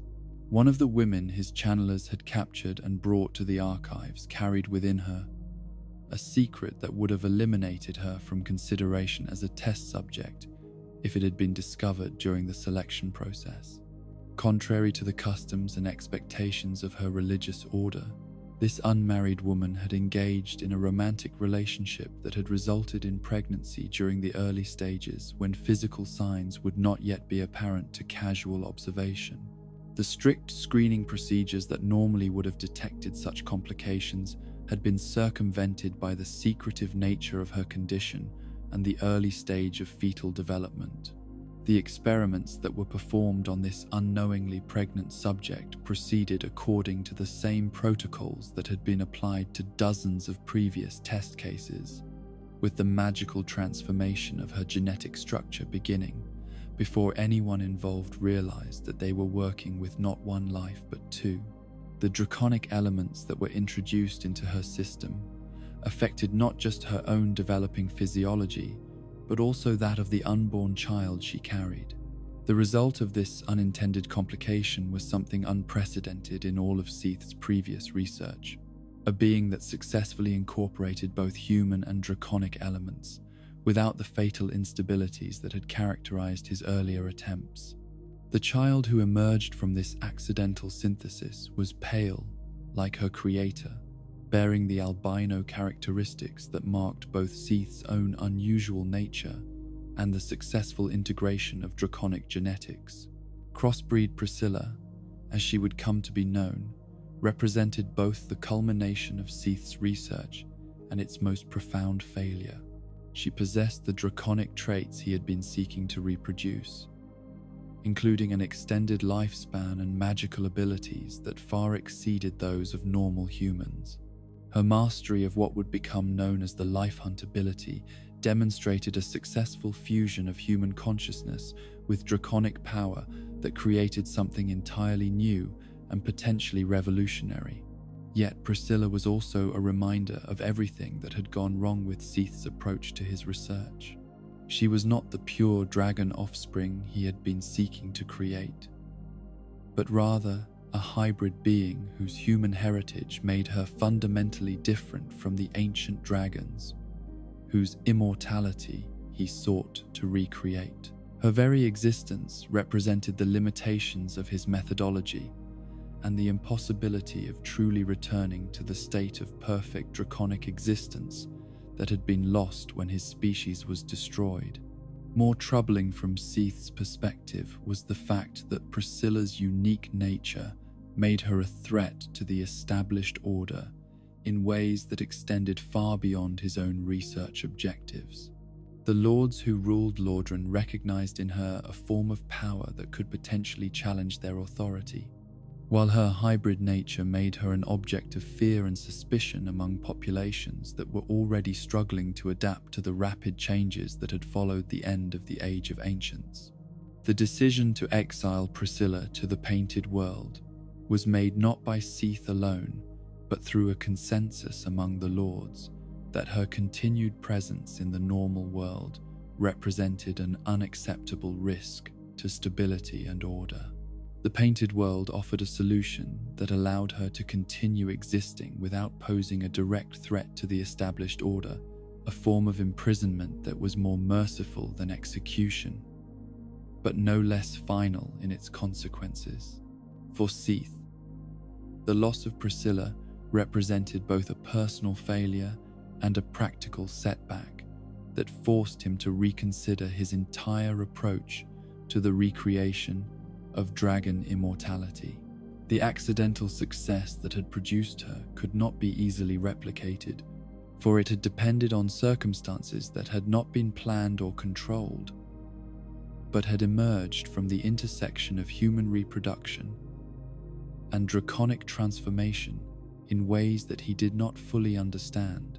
The realization that his most significant breakthrough had occurred through pure chance rather than systematic research was profoundly disturbing to a mind that prided itself on methodical approach and careful planning. It suggested that the phenomena he was attempting to control and reproduce were more complex than his theoretical models had accounted for, involving variables and interactions that exceeded even his considerable understanding. The failure to retain Priscilla as a subject for further study also represented a significant practical loss for she had been the living proof that his research objectives were theoretically achievable, even if his current methods were inadequate to reliably produce such results. Her exile to the painted world meant that he could no longer observe and study the mechanisms that had made her existence possible, leaving him to continue his research without access to his most successful example. Determined not to repeat the complications that had led to Priscilla's unexpected creation, Seath refined his selection criteria to focus exclusively on women whose chastity could be absolutely guaranteed. The religious orders that had already provided subjects for his experiments became even more attractive targets, for their vows of celibacy offered the closest thing to certainty that could be achieved regarding the reproductive status of potential subjects. The systematic targeting of maidens from various religious institutions throughout Lordran marked the beginning of a new phase in Seath's research, one characterized by even more careful planning and more rigorous control over variables that might introduce unwanted complications into his experiments. The channelers who carried out these operations were given increasingly specific instructions about the types of subjects to prioritize and the verification procedures that must be completed before any capture was attempted. The convents and monasteries that suffered these depredations found themselves facing a crisis that they could neither understand nor effectively combat. The disappearances followed no pattern that conventional investigation could discern, occurring at locations scattered across the realm with no apparent connection beyond the religious nature of the institutions involved. The authorities who were called upon to investigate these crimes found themselves confronting evidence that seemed to point toward supernatural causes rather than conventional criminal activity. The complete absence of physical traces at abduction sites, the apparent ability of the perpetrators to penetrate even heavily secured religious compounds, and the surgical precision with which victims were selected all suggested capabilities that exceeded those of ordinary criminals. Yet even as these investigations proceeded, Seath's reputation as a respected scholar and his apparent dedication to legitimate research provided him with perfect protection against suspicion. The idea that one of Lordran's most celebrated intellectuals might be responsible for such crimes was so far outside normal expectations that it was never seriously considered by those charged with solving the mystery of the fifth disappearing women. The continuation of his research with subjects who met his refined selection criteria produced results that were more consistent than his earlier work, but still fell far short of the perfection he sought.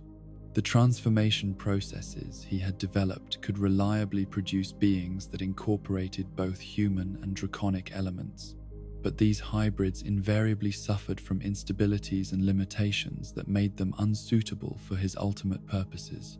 The serpentine forms that emerged from these experiments possessed enhanced physical capabilities and extended lifespans compared to their original human state, but they lacked the complete immortality and perfect integration that characterized true dragon nature. They were improvements over humanity, but not the transcendence of mortality that Seath's obsessions demanded. More frustrating still was the fact that even his most successful transformations seemed to be inherently sterile, incapable of reproducing either naturally or through the artificial insemination techniques that his research required.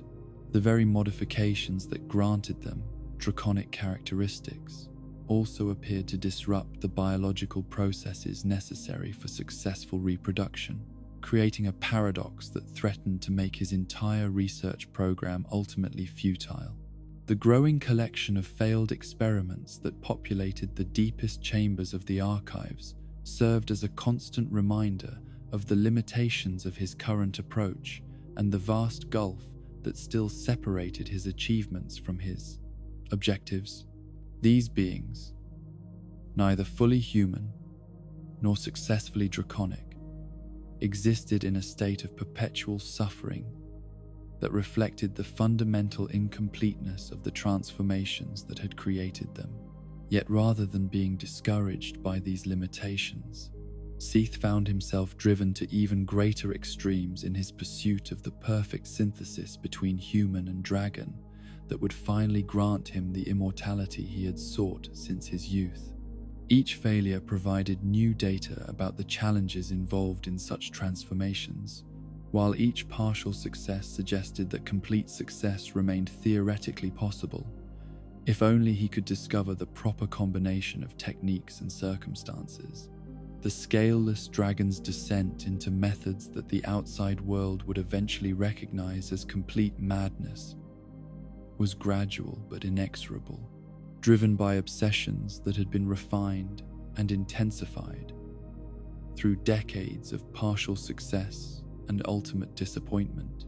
The respected scholar who had once contributed so much to the advancement of civilization was transforming into something that existed entirely outside normal, moral, and ethical boundaries. A being whose genius had been corrupted by desires that no amount of achievement could ever truly satisfy. As his experiments continued, and his methods grew ever more extreme, the foundation was being laid for conflicts and consequences that would eventually bring his activities to the attention of forces powerful enough to threaten even his carefully protected domain. The lonely dragon's quest for immortality was about to encounter obstacles that would test not just his intellectual capabilities, but his ability to survive the enemies that his monstrous research had inevitably created. The systematic abduction of religious women throughout Lordran had been proceeding according to Seath's carefully refined protocols for months, without attracting the kind of attention that might threaten his research operations. But fate has a way of intervening in even the most meticulously planned endeavors, in ways that no amount of preparation can anticipate or prevent. The Scaleless dragon's obsession with maintaining complete control over every variable in his experiments would prove to be insufficient protection against the unpredictable nature of human emotion and the powerful bonds that can form between individuals, even across the rigid boundaries of social class and convention. The woman who would ultimately bring about the most significant complication in Seath's research program appeared to be an ideal subject according to every criterion he had established for the selection of experimental subjects.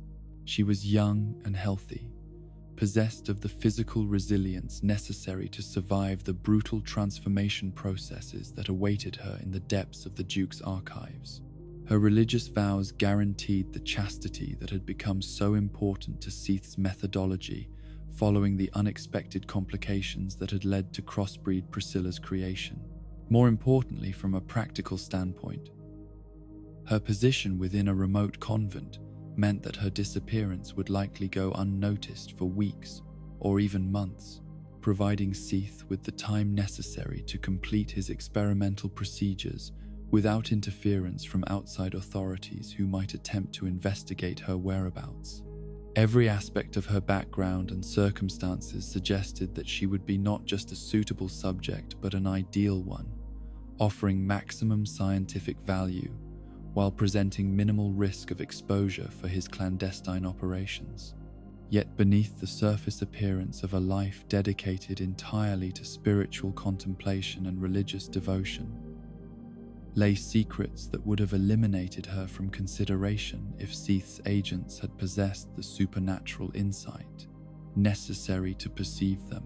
The young woman whose capture seemed so routine and unremarkable was living a double existence, maintaining the outward appearance of perfect religious dedication, while harboring feelings and relationships that violated every principle of the order to which she had dedicated her life.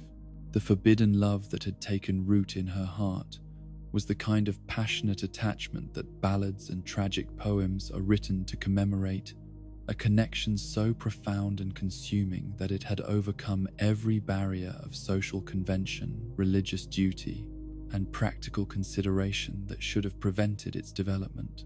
She had fallen deeply and irrevocably in love with a man whose position in society made any open relationship between them not just scandalous but effectively impossible.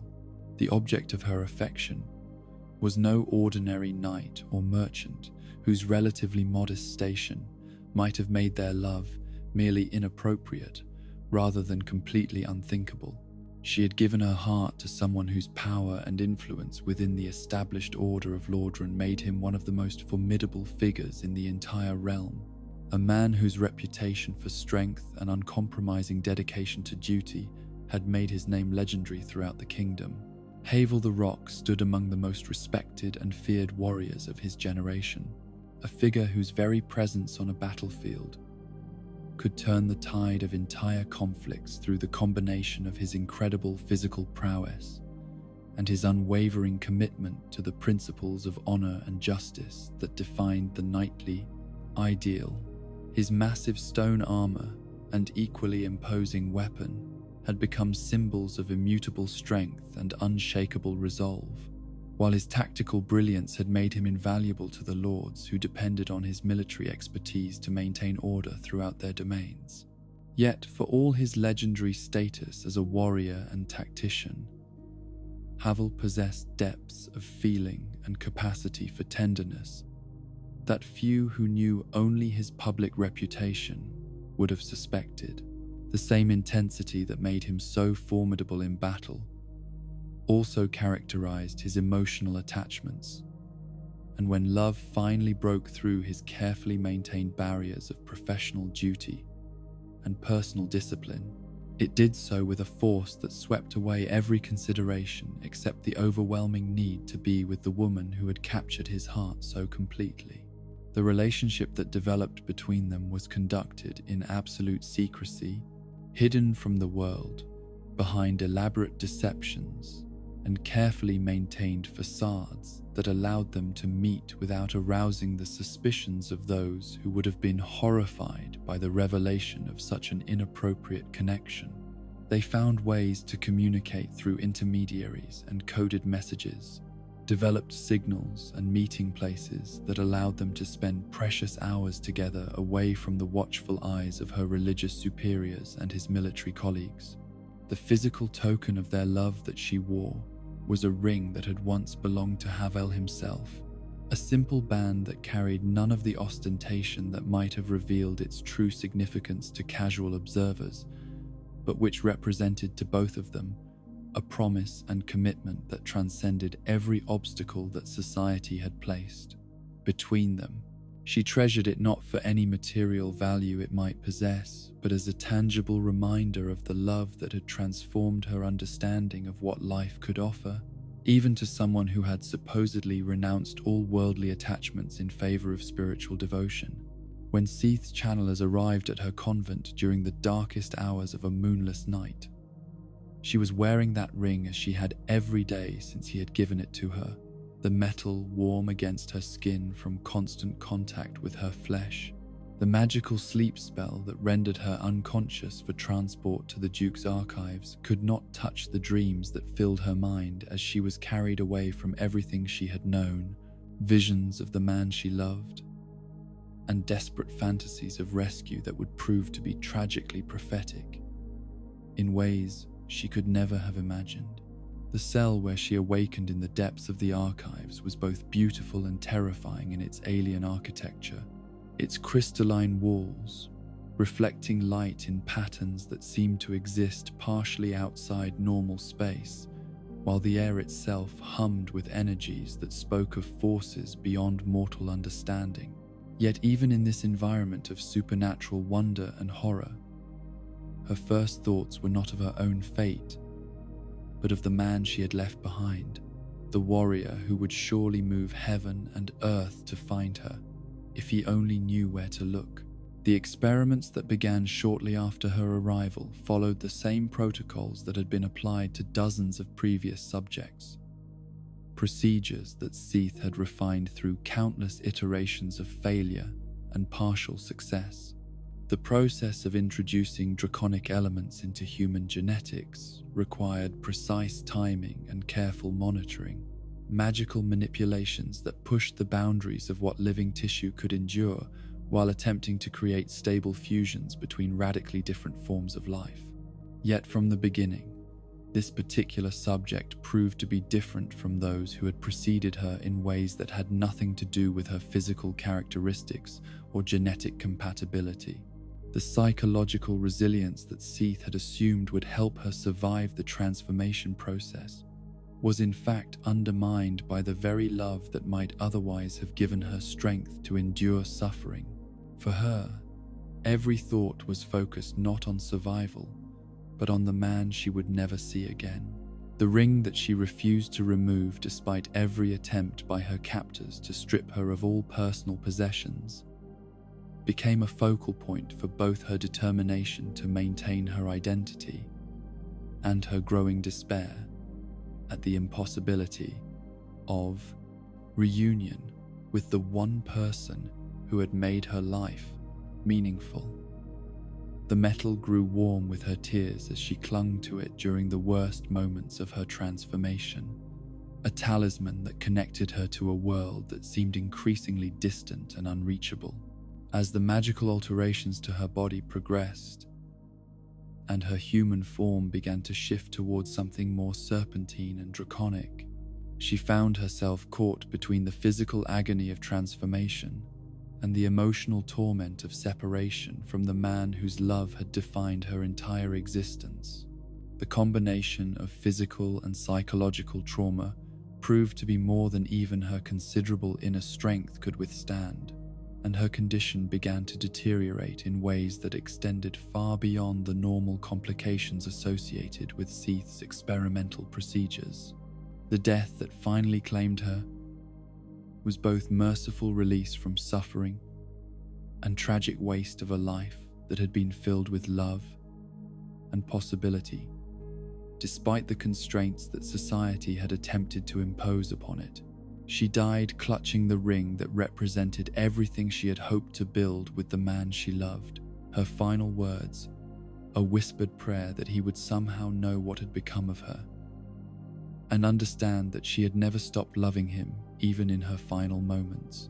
For Seath, her death represented nothing more than another failure in his long series of unsuccessful attempts to create stable human-dragon hybrids, a disappointing outcome that provided useful data about the psychological factors that could interfere with successful transformation, but which ultimately contributed little to his understanding of the fundamental challenges involved in his research. He ordered her body disposed of in the same manner as all his previous failures, with clinical detachment that treated her remains as nothing more than biological waste to be efficiently eliminated.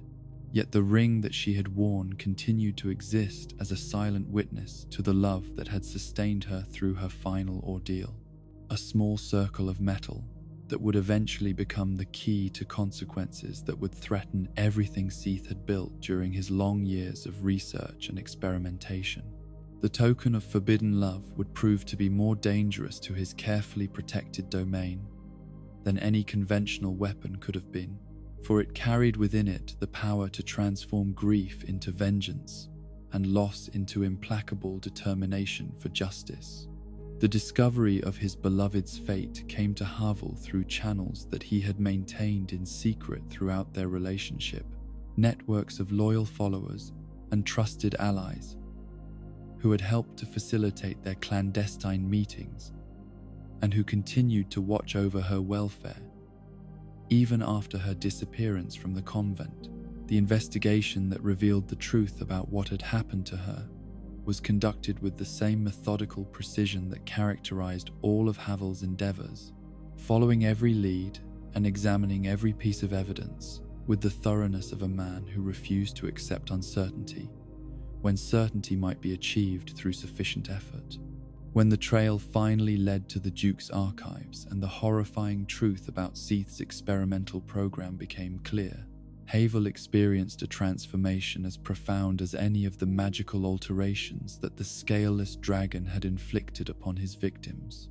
The warrior who had always prided himself on maintaining perfect control over his emotions found himself consumed by a rage so pure and concentrated that it seemed to burn away every consideration except the need for vengeance against the creature who had destroyed the only person who had ever truly mattered to him. The oath that Havel swore in that moment of terrible revelation was not the formal pronouncement of enmity that might be exchanged between honorable opponents, but something far more primal and absolute, a commitment to destruction that would endure until either he or Seath no longer existed in the world. The rock had found his immovable purpose, and nothing in all of Lordran would be sufficient to turn him from the path of vengeance that now defined his entire existence. Yet even as hatred burned within him like a forge fire that would never be extinguished, Havel possessed enough tactical wisdom to understand that direct confrontation with Seath would be tantamount to suicide for any individual warrior, regardless of his skill or determination. The Scaleless dragon had achieved a form of crystalline immortality that made him effectively invulnerable to conventional weapons, while his mastery of sorcery and his command of powerful magical servants created a protective barrier that few forces in Lordran could hope to penetrate. More dangerous still was Seath's position within the established order of the realm, his status as a duke, and his reputation as a valuable contributor to the advancement of magical knowledge, providing him with political protection that extended far beyond his personal defenses. Any direct attack upon him would be seen not just as a criminal act, but as a threat to the stability of the entire system that the Lords had established following their victory over the ancient dragons. The standoff that developed between these two powerful figures was like the tension between opposing weather fronts, creating an atmospheric disturbance that could be felt throughout Lordran, even by those who had no direct knowledge of its cause. Both Havel and Seath understood that they possessed the capability to inflict terrible damage upon each other, but both also recognized that such a conflict would likely result in mutual destruction that would serve no useful purpose for either party. Havel's restraint was motivated not by fear or uncertainty about his ability to achieve vengeance, but by the tactical understanding that patience would serve his purposes better than immediate action. He began to prepare for a confrontation that might not come for years or even decades, gathering resources and allies while studying his enemy's strengths and weaknesses with the same methodical approach he applied to all military challenges. Seath, for his part, was forced to acknowledge that his actions had finally created an enemy whose power and determination posed a genuine threat to his continued existence and research. The comfortable isolation that had protected his experimental program for so long was now compromised by the presence of a foe who possessed both the capability and the motivation to destroy everything he had built over the centuries since Part 1. His transformation into a crystalline being. The knowledge that Havel was watching and waiting, preparing for the moment when circumstances would allow him to strike with maximum effectiveness, added a new dimension of tension to Seath's existence that had been absent since his early years among the ancient dragons. For the first time since achieving his crystalline immortality, he found himself forced to consider not just the advancement of his research, but the basic requirements of survival in a world that had suddenly become far more dangerous. Yet even as these two titans of power circled each other like predators assessing their prey, forces were moving in the deeper places of the world that would eventually provide opportunities for both conflict and resolution that neither could have anticipated. The political landscape of Lordran was shifting in ways that would create new alliances and new enemies, while ancient secrets were being uncovered that would challenge every assumption about the nature of power and the possibilities for transcendence that had driven both men to their current positions. In the depths of Ash Lake, where the roots of the great arch trees extended down through layers of reality that existed beneath the normal world, something had taken residence that would prove to be of far greater significance to Seath's research than any of his failed experiments with human subjects. The discovery of this new factor in the equation of dragon immortality would force the Scaleless dragon to reconsider not just his methods, but his fundamental understanding of what he was attempting to achieve.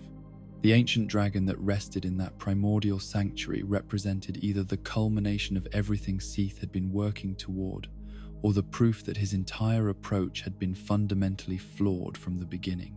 Its very existence posed questions that would challenge every assumption he had made about the nature of dragon immortality and the possibility of recreating it through artificial means.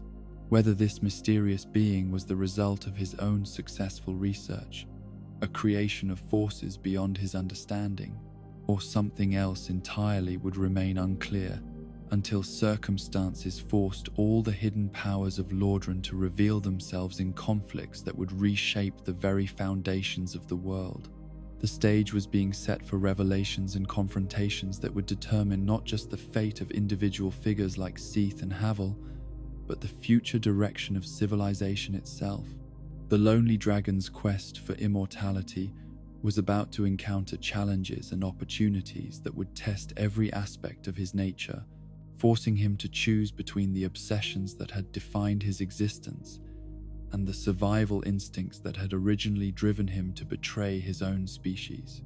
The consequences of that choice would echo through the ages, determining whether his legacy would be that of a brilliant innovator who advanced the cause of knowledge, or a monster whose crimes overshadowed every positive contribution he had ever made to the world.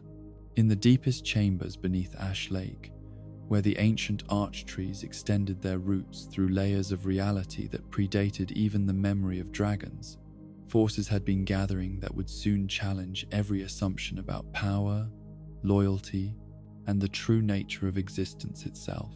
The primordial sanctuary that lay hidden beneath the world's surface had become a focal point for those who still remembered the old ways and who harbored dreams of restoring an order that the Lords of Cinder had seemingly destroyed forever. The rebels who had begun to congregate in this forgotten realm were not ordinary malcontents seeking to overthrow their rulers for personal gain or political advantage, but rather individuals who had come to believe that the Age of Fire represented a fundamental corruption of the natural order that could only be corrected through the complete restoration of the dragon dominion that had once held sway over the world.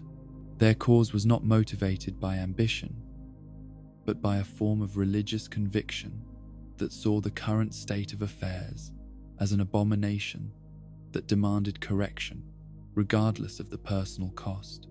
Among these conspirators were beings who had witnessed firsthand the transition from the Age of Ancients to the Age of Fire, survivors from the old world who had watched their familiar universe transformed beyond recognition by forces they considered alien and destructive.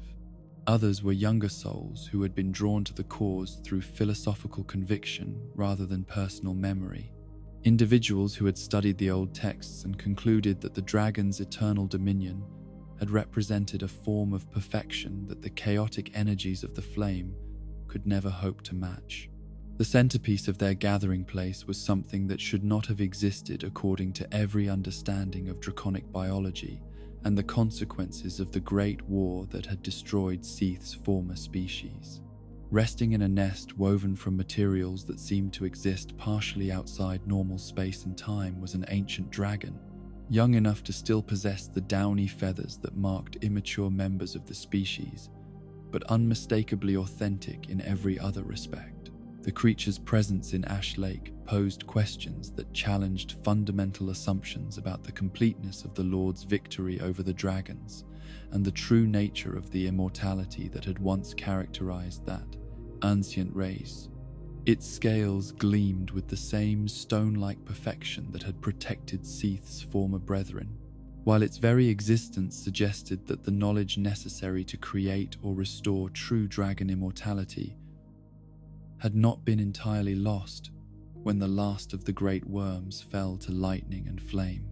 The rebels who had discovered this miraculous being treated it with a reverence that bordered on worship, seeing in its innocent form the promise of redemption for a world that had been led astray by the ambitions of mortal rulers who lacked the wisdom to govern with the eternal perspective that only true immortals could possess.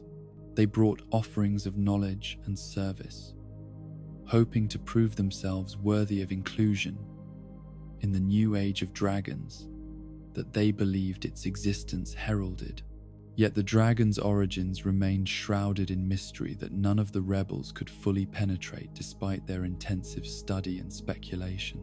Whether it represented the successful culmination of Seath's secret research, a creation that had somehow escaped from his laboratories before his experiments became known to his enemies, remained unclear to those who had found it in the depths of the primordial realm.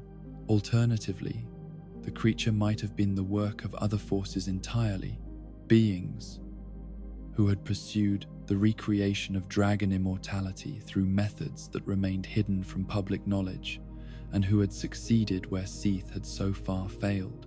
The magical and alchemical techniques necessary to bring such a being into existence were beyond the capabilities of most practitioners, but there were others in Lordran who possessed both the knowledge and the motivation to attempt such ambitious projects. Most intriguingly, some among the rebels speculated that the young dragon might represent something even more significant than successful artificial creation. The possibility that natural dragon reproduction had somehow continued, despite the apparent extinction of female members of the species during the Great War. If dragons possessed methods of reproduction that transcended conventional biological processes, then the complete destruction of their race might have been an illusion, rather than the historical reality that everyone had assumed. Whatever its true origins, the dragon's most remarkable characteristic was the infinite resilience that marked it as a bearer of true immortality, rather than the artificial approximations that characterized most attempts to recreate draconic longevity. Its health appeared to be literally unlimited, its form showing no signs of aging or deterioration despite the passage of time since its appearance in the sanctuary beneath Ash Lake. More significantly for the rebels' plans, the creature demonstrated an unusual relationship with the bonfire that burned at the heart of their gathering place, a flame that had been named in honor of the being whose presence had transformed the ancient sanctuary into a center of hope for those who dreamed of draconic restoration. The dragon's proximity to the fire seemed to enhance its power and stability in ways that suggested a form of symbiosis between flame and scale that had never before been observed or documented. This relationship between the young dragon and the bonfire raised tantalizing possibilities about the true nature of the forces that governed both fire and dragon, suggesting that the apparent opposition between these elements might be less absolute than the history of the Great War would suggest. If dragons and flame could exist in harmony rather than eternal conflict, then the entire foundation upon which the current age was built might require fundamental reconsideration. The rebels who gathered around this miraculous being began to develop plans that would challenge not just the political order of Lordran, but the cosmological assumptions that had shaped civilization since the end of the Age of Ancients. Their conspiracy was not merely an attempt to overthrow mortal rulers, but a complete rejection of the flame-based reality that the Lords had established as the foundation of their dominion. The plotting that took place in those deepest chambers was conducted with a secrecy that bordered on paranoia, for the conspirators understood that their very existence represented a threat to the established order that would not be tolerated if it were discovered by those who held power in the world above. Every aspect of their organization was designed to minimize the risk of exposure while maximizing their ability to coordinate actions across the vast distances that separated their various strongholds and areas of influence. Yet despite their careful precautions and their apparently perfect security, the rebels had made a critical error that would ultimately doom their entire enterprise. Among their number was someone whose loyalty to the cause was not as absolute as it appeared on the surface, an individual who had joined their ranks not out of genuine conviction but for reasons that remained hidden from his supposed allies. The identity of this traitor and his motivations for infiltrating the rebel organization would not become clear until the moment when his betrayal transformed their carefully planned revolution into a disaster that would destroy most of those who had dared to challenge the established order, whether he acted out of personal loyalty to the lords, fear of the consequences that would follow if the rebellion succeeded, or simply opportunistic desire to profit from both sides of the conflict. His presence among the conspirators represented a fatal weakness in their otherwise formidable organization. The timing of the betrayal was calculated with precision that suggested either supernatural insight or access to information about the rebels' plans that should have been available only to their most trusted leaders. The revelation came at the exact moment when the conspiracy was ready to move from planning to action, when their preparations were complete and their forces were positioned for maximum impact against the unprepared forces of the established order. The message that reached Seath in his crystal cave came through channels that he had maintained in secret for precisely such contingencies. Networks of information and influence that allowed him to monitor threats to his research and his position within the hierarchy of Lordran's power structure. The intelligence was detailed and specific, providing not just general information about the rebels' existence, but precise details about their leadership, their capabilities, and most importantly, their immediate plans for action. For the Scaleless dragon, the revelation of the conspiracy represented both a significant threat and an unprecedented opportunity. The rebels' plans, if successful, would almost certainly result in the destruction of the current order that had provided him with the protection and resources necessary for his research into dragon immortality. Yet their very existence, and particularly their apparent possession of a living ancient dragon, suggested possibilities that could advance his own objectives in ways that decades of experimentation with human subjects had failed to achieve. The decision to act preemptively against the rebels was motivated not by loyalty to the lords who had granted him his position, but by cold calculation of how their success or failure would affect his own long-term interests. If the conspiracy succeeded in overthrowing the current order, the chaos that followed would likely disrupt his research for years or decades, while new power structures stabilized. If it failed but was allowed to continue existing, it would remain a constant source of instability that could threaten his work at any future moment. More importantly, the rebels' possession of what appeared to be a genuine ancient dragon represented a resource that could prove invaluable to his research if it could be acquired and studied under controlled conditions. The living dragon might provide insights into the nature of true immortality that no amount of experimentation with artificial hybrids could match, while its scales and other tissues could serve as the foundation for entirely new approaches to the recreation of draconic longevity. The attack that Seath launched against the rebel stronghold in Ash Lake was coordinated with military precision that reflected both his tactical intelligence and his access to magical resources that far exceeded those available to most commanders. Rather than relying on conventional forces that might be defeated by the rebels' defensive preparations, he deployed his own created beings and magical constructs in roles that maximized their supernatural advantages while minimizing the risks associated with more conventional forms of warfare. The crystal golems that formed the backbone of his assault force possessed strength and durability that made them nearly immune to conventional weapons, while their artificial nature rendered them unaffected by the psychological warfare and morale effects that might have disrupted living soldiers. They moved through the ancient chambers of Ash Lake with relentless efficiency, their crystalline forms reflecting the magical energies that filled the air around the dragon's resting place. Supporting the golems were moonlight butterflies whose ethereal nature allowed them to navigate spaces that would have been impassable for purely physical beings, while their ability to phase partially out of normal reality made them extraordinarily difficult to target with conventional attacks. These creatures served not just as combatants, but as scouts and intelligence gatherers, their supernatural senses providing Seath with detailed information about the rebels' defensive positions and capabilities. The battle that erupted in the depths of Ash Lake was unlike any conflict that had been fought since the Great War between the Lords and the Ancient Dragons, a confrontation between forces that represented fundamentally different approaches to the nature of existence and power.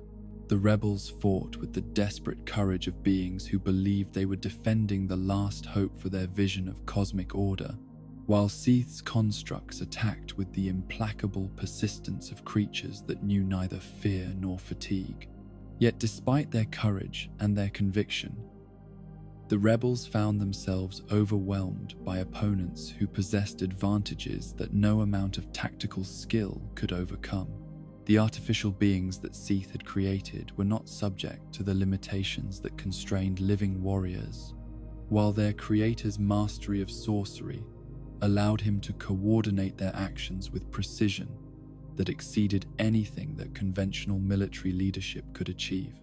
One by one, the rebel strongholds throughout Ash Lake fell to the crystalline assault, their defenders either killed or captured, depending on their perceived value for interrogation and study. The conspiracy that had taken years to organize and had represented the hopes of those who dreamed of draconic restoration was destroyed in a matter of hours, its members scattered or eliminated with efficiency that spoke to the overwhelming superiority of Seath's forces. The most significant prize of the entire operation was the capture of Edas, a smith whose skills in working with magical materials had made him invaluable to the rebel cause and whose knowledge of ancient techniques represented a resource that Seath could exploit for his own purposes. Rather than simply killing this enemy, as he had most of the other rebels, the Scaleless dragon recognized in Edas capabilities that could advance his research in ways that aligned with his own long-term objectives.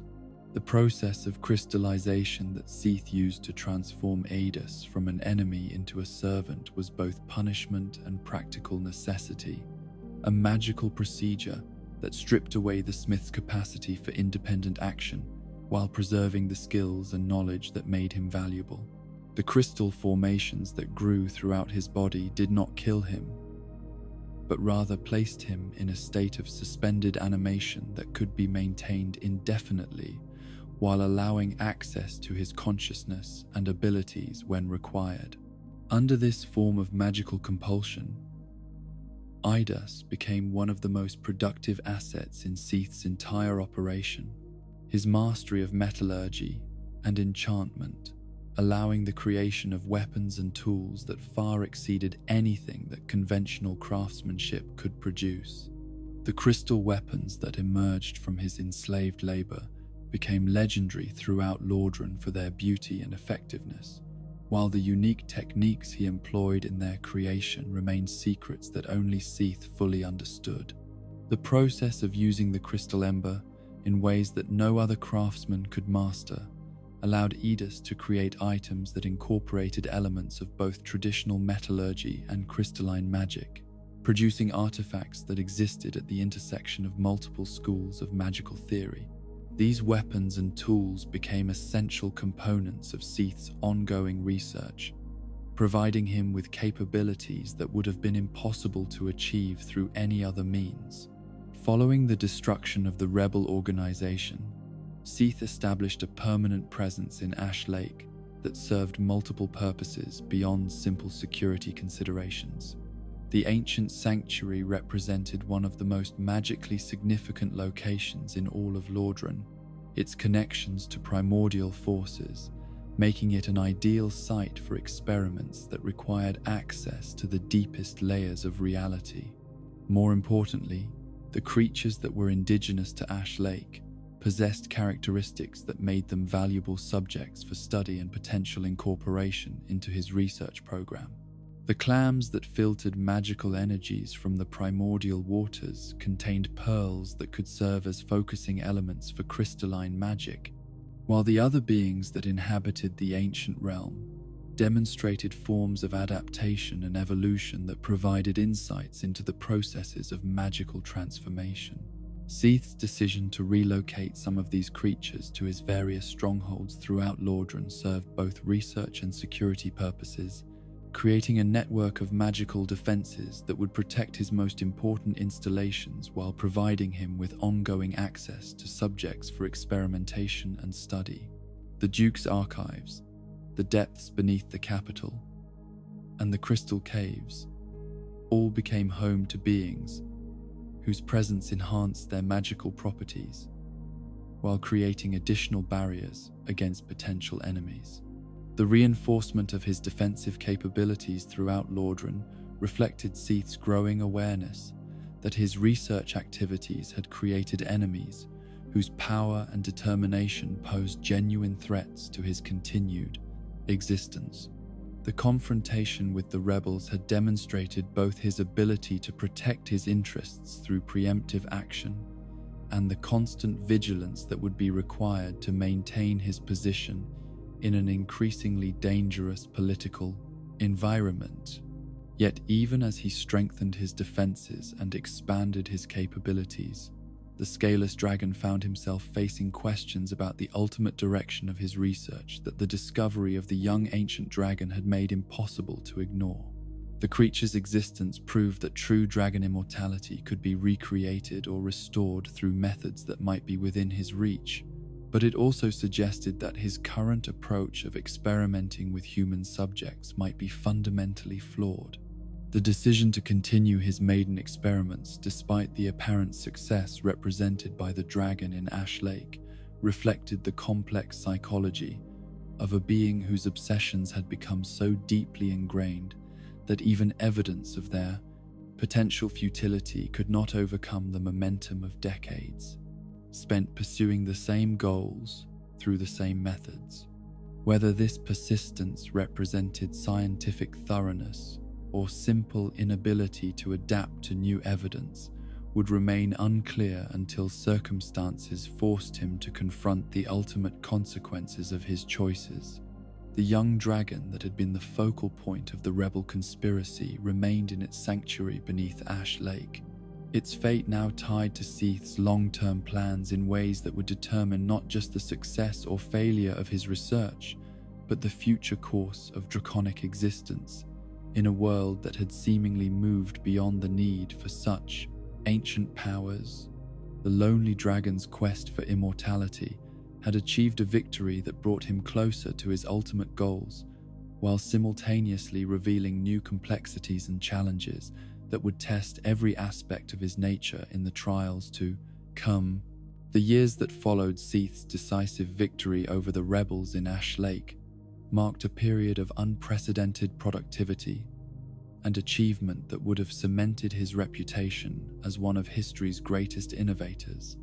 Yet they were also characterized by a descent into moral darkness so profound that it would ultimately overshadow every positive contribution he had ever made to the advancement of civilization. The Scaleless dragon had achieved a position of unassailable power and influence that allowed him to pursue his research without interference from external authorities. But this freedom from restraint also removed the last barriers that might have prevented him from crossing lines that no rational being should ever approach. The crystalline empire that Seath had constructed throughout Lordran represented one of the most remarkable achievements in the history of magical engineering. A network of interconnected strongholds and research facilities that demonstrated mastery over forces that few other beings even understood, let alone commanded. His domain extended from the Duke's archives through the crystal caves and into the depths of Ash Lake, while outposts in locations such as the depths beneath the capital provided him with resources and capabilities that rivaled those of the lords themselves. The creatures that served him had evolved far beyond the simple constructs that had characterized his earlier work, becoming sophisticated beings that combined artificial intelligence with magical capabilities in ways that pushed the boundaries of what was considered possible within the established frameworks of sorcery and enchantment. The moonlight butterflies that patrolled his territories possessed awareness and decision-making abilities that allowed them to adapt to changing circumstances, while the crystal golems that guarded his most sensitive installations demonstrated tactical intelligence that exceeded that of most living commanders. His channelers had become more than mere servants or research assistants, evolving into extensions of his will and consciousness that could operate independently across vast distances while remaining perfectly synchronized with his objectives and methods. Their 6 eyes provided him with sensory capabilities that extended throughout his domain, creating a surveillance network that made it virtually impossible for enemies to approach his strongholds without detection. The magical innovations that emerged from Seath's laboratories during this period represented advances that would influence the development of sorcery and enchantment for generations to come, techniques and theories that opened entirely new fields of study while solving practical problems that had challenged researchers for centuries. His work with crystalline structures had revealed principles of magical resonance and energy manipulation that formed the foundation for countless applications, from weapon enhancement to architectural engineering. The crystal ember that he had created continued to produce artifacts of legendary quality, tools and weapons that were sought after by the most powerful figures throughout Lordran for their superior performance and their connection to magical techniques that remained beyond the reach of conventional craftsmen. The enslaved smith Idas, working under crystalline compulsion in conditions that would have broken the spirit of any ordinary being, produced masterpieces that combined traditional metallurgy with innovations that existed nowhere else in the known world. Yet for all these remarkable achievements, for all the recognition and respect that his contributions had earned him within the scholarly community, Seath found himself increasingly consumed by obsessions that no amount of success could satisfy. The discovery of the living ancient dragon in Ash Lake had provided him with proof that true dragon immortality could indeed be recreated, but it had also revealed the vast gulf that still separated his current capabilities from the perfection he sought to achieve. The young dragon that rested in the primordial sanctuary possessed characteristics that exceeded even Seath's most optimistic projections for what artificial recreation of draconic nature might accomplish. Its scales demonstrated the perfect integration of mineral and organic elements that had made the ancient dragons truly immortal, while its connection to fundamental forces of reality suggested forms of transcendence that his own crystalline transformation had only partially achieved. More troubling for Seath's understanding of his own research was the dragon's apparent relationship with the bonfire that burned at the heart of Ash Lake, a connection that suggested possibilities for harmony between flame and scale, that contradicted everything he believed about the fundamental opposition between these forces. If dragons and fire could exist in symbiotic relationship rather than eternal conflict, then the entire theoretical framework that had guided his research for decades might require complete revision. The philosophical implications of these discoveries were staggering in their scope, challenging not just specific techniques and methodologies, but the basic assumptions about the nature of existence that had shaped Seath's worldview since his youth among the ancient dragons. Yet rather than encouraging him to reconsider his approach or explore new directions for his research, these revelations only intensified his determination to achieve his original objectives through methods that had already proven inadequate. The continuation of his maiden experiments, despite the apparent success represented by the dragon in Ash Lake, reflected a form of psychological rigidity that had become deeply embedded in Seath's character over the centuries of his existence.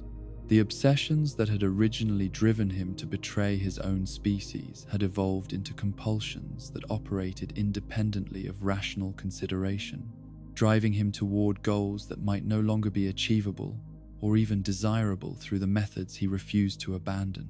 The systematic abduction of religious women that had been proceeding according to his refined protocols continued without interruption, as if the discovery of living proof that his ultimate objectives might be achievable through entirely different means had no bearing on the immediate requirements of his ongoing research program. The channelers who carried out these operations reported that their master's instructions had become even more specific and demanding, with selection criteria that seemed designed to achieve some form of perfection that remained mysterious even to his most trusted servants. The experiments that were conducted upon these unwilling subjects had grown increasingly sophisticated in their methods and increasingly horrific in their implications, representing advances in the manipulation of living tissue and consciousness that pushed far beyond anything that had been attempted during Seath's earlier periods of research. The fusion of human and draconic elements that had once been crude and largely unsuccessful had evolved into processes of almost artistic precision, creating beings that survived their transformations and demonstrated capabilities that approached his original vision. Yet even these improved results fell short of the true success that Seath demanded, for the hybrid creatures that emerged from his laboratories remained fundamentally incomplete in ways that prevented them from serving their intended function as surrogate mothers for dragon offspring. The serpentine forms that his magic could create possessed enhanced physical capabilities and extended lifespans, but they lacked the perfect integration of mineral and organic elements that characterized true draconic immortality. More frustrating still was the persistent sterility that affected even his most successful transformations, a biological limitation that seemed to be inherent in the very process of fusing disparate forms of life, rather than a technical problem that could be solved through refinement of his techniques.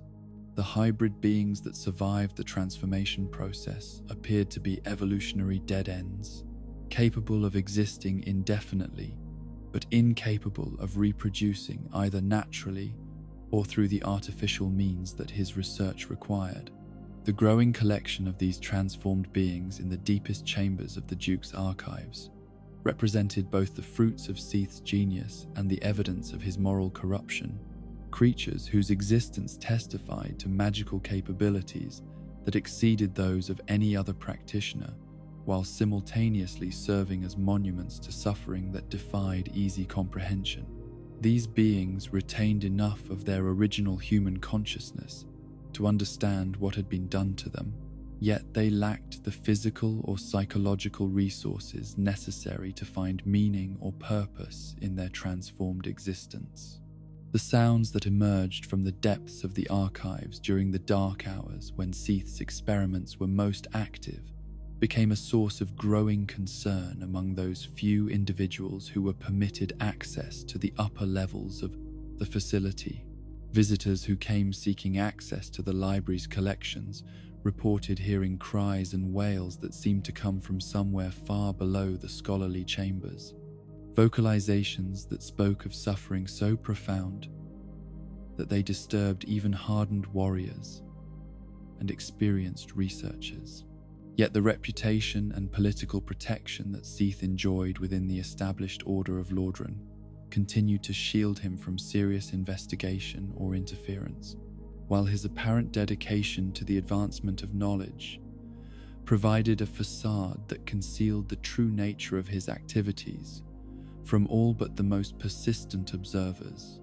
The few individuals who possessed both the insight to recognize what was happening and the courage to voice their concerns found themselves dismissed as paranoid fantasists whose wild theories reflected poorly on their own mental stability, rather than revealing uncomfortable truths about one of the realm's most respected figures.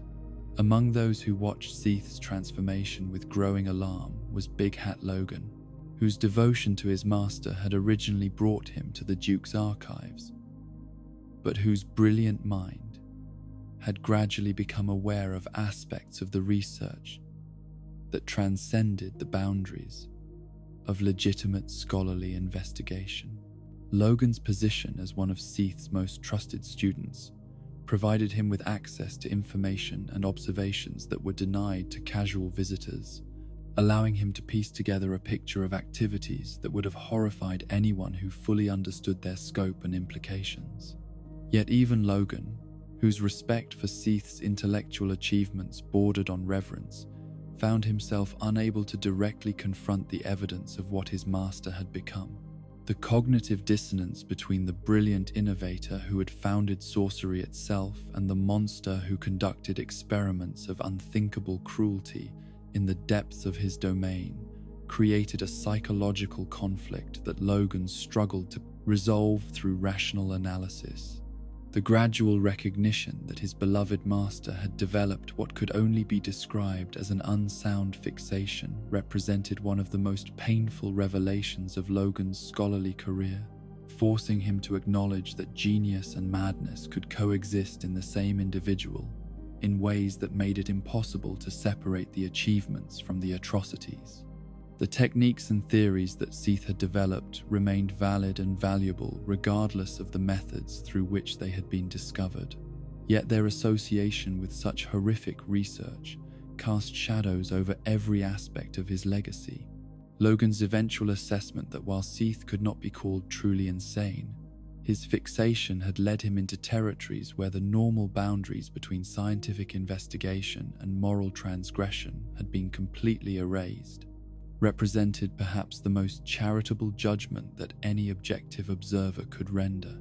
The Scaleless dragon had not lost his intellectual faculties or his capacity for rational thought, but he had allowed his obsessions to override every ethical consideration that should have limited his actions.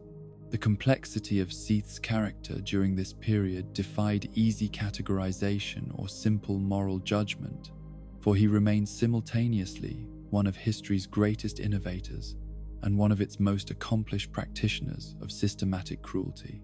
His contributions to the advancement of magical knowledge were undeniable and would continue to benefit civilization long after his personal crimes were forgotten. Yet those same intellectual gifts had been employed in service of objectives that reduced sentient beings to raw materials for experimentation. The philosophical questions raised by Seath's dual nature as creator and destroyer touched on fundamental issues about the relationship between knowledge and wisdom, between achievement and fulfillment, between the pursuit of understanding and the satisfaction of desire. His case suggested that intellectual brilliance alone was insufficient to guarantee moral behavior, while his genuine contributions to learning complicated any simple condemnation of his character or legacy. The isolation that Seath had chosen as protection for his research activities had also served to separate him from the normal social influences that might have moderated his behavior or provided alternative perspectives on his objectives.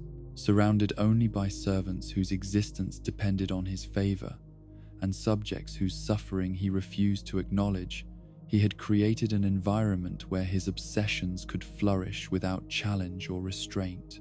The crystalline transformation that had granted him immortality had also contributed to his moral deterioration by removing him from the normal cycles of life and death that provided context and meaning for mortal existence. His artificial eternity lacked the natural rhythms that might have encouraged reflection and growth, leaving him trapped in patterns of thought and behavior that had solidified over centuries into compulsions that operated independently of conscious will.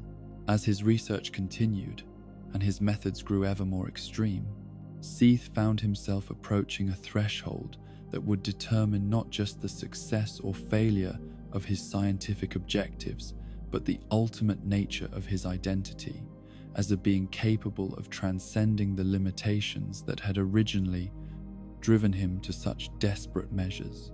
The choices he made, in the face of increasing evidence that his current approach was fundamentally flawed, would reveal whether the Scaleless dragon retained any connection to the moral principles that should govern the conduct of rational beings. The stage was being set for revelations and confrontations that would force Seath to choose between the obsessions that had defined his existence for so long and the survival instincts that had originally motivated his transformation from outcast dragon to crystalline immortal. The outcome of that choice would determine not only his own fate, but the future direction of magical research and the ultimate meaning of the knowledge he had accumulated through centuries of systematic transgression against every boundary that should have limited his actions. The lonely dragon's quest for immortality had led him to heights of achievement that few beings had ever reached, but it had also carried him into depths of moral darkness that threatened to consume every positive aspect of his legacy. Whether genius or monster would ultimately define his place in history remained to be determined by forces that were gathering strength in the shadows of his crystalline empire, preparing to challenge everything he had built through sacrifice that had already claimed too many innocent lives. The final chapter of Seath the Scaleless represents perhaps the most complex and paradoxical culmination in all the annals of Lordran's history, for it reveals a being who had achieved everything he had originally sought, while simultaneously demonstrating the profound emptiness that can accompany even the most spectacular forms of success. The crystalline immortal who gazed out from his palace of living mineral and reflected light had transcended every limitation that had originally defined his existence, yet he remained as consumed by obsession and as driven by fear as he had been during his earliest days, as the only mortal creature in a realm of eternal dragons.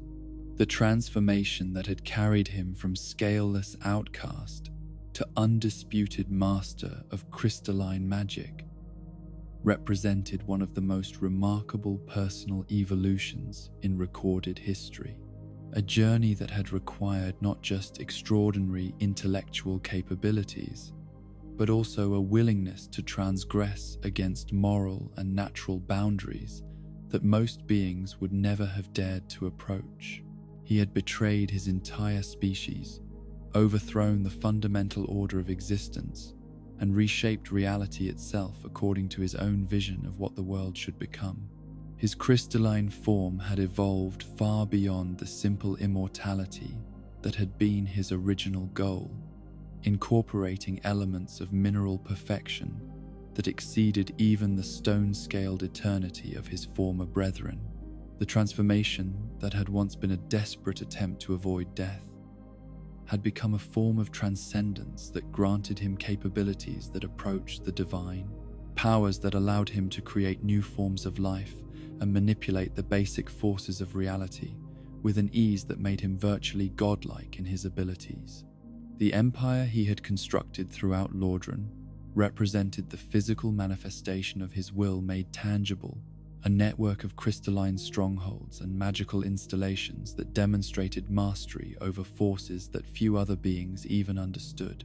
His servants and creations moved through the world as extensions of his consciousness, carrying out his objectives with precision that reflected the perfect integration of artificial intelligence and magical capability that his research had achieved. The Duke's archives had become under his stewardship not merely a repository of existing knowledge, but a living laboratory where the boundaries of understanding were constantly pushed into previously unexplored territories. The crystalline chambers that housed his research contained accumulated wisdom that spanned centuries of intensive investigation, while the magical innovations that emerged from his work continued to influence the development of sorcery throughout the civilized world. The crystal ember that bore his signature remained one of the most sought-after magical artifacts in all of Lordran, a tool whose capabilities exceeded those of any conventional instrument while serving as a testament to the practical applications of his theoretical discoveries. The weapons and armor created through its use represented the pinnacle of magical craftsmanship, items that would be treasured by collectors and warriors for generations to come regardless of the circumstances under which they had been created. His role as the founder and grandfather of sorcery had established him as one of the most influential figures in the history of magical development, an innovator whose techniques and theories formed the foundation for entire schools of thought that would continue to evolve long after his own research had reached its conclusions. The intellectual legacy he had created through his work with crystalline magic would influence researchers and practitioners for ages to come, ensuring that his contributions to the advancement of knowledge would be remembered even if his personal crimes were eventually forgotten. Yet for all these remarkable achievements, for all the power and influence that his transformation had granted him, Seath found himself trapped in psychological patterns that no amount of external success could overcome. The fears and obsessions that had originally driven him to betray his own species had not been cured by achieving immortality, but had instead evolved into more sophisticated and ultimately more destructive forms of compulsion that operated independently of rational consideration. The crystalline immortality he had achieved, remarkable as it was, remained in his perception an imperfect substitute for the organic eternity that should have been his birthright as a dragon. His artificial transcendence lacked the completeness and self-sufficiency that had characterized true draconic existence, requiring constant maintenance and vigilance to preserve, while creating dependencies that his extinct brethren had never experienced. More fundamentally troubling was the growing awareness that his transformation had granted him eternal existence without providing any corresponding sense of purpose or fulfillment that would make that eternity meaningful. The goals that had originally motivated his desperate actions had been achieved, yet their accomplishment had revealed the hollow nature of objectives that had been defined more by what they opposed than by what they affirmed. The discovery of the living ancient dragon in Ash Lake had provided concrete evidence that true draconic immortality could indeed be recreated through methods that remained within the realm of theoretical possibility. Yet this proof had also highlighted the vast gulf that separated his current capabilities from the perfection he continued to seek. The young dragon's existence suggested that his decades of experimentation with human subjects might represent a fundamentally flawed approach to problems that could be solved through entirely different methodologies.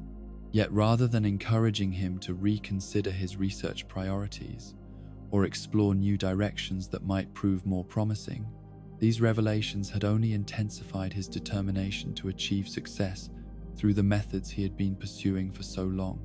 The psychological investment he had made in his current approach had become so great that abandoning it would have required acknowledgement of failures and mistakes that his pride and self-image could not accommodate.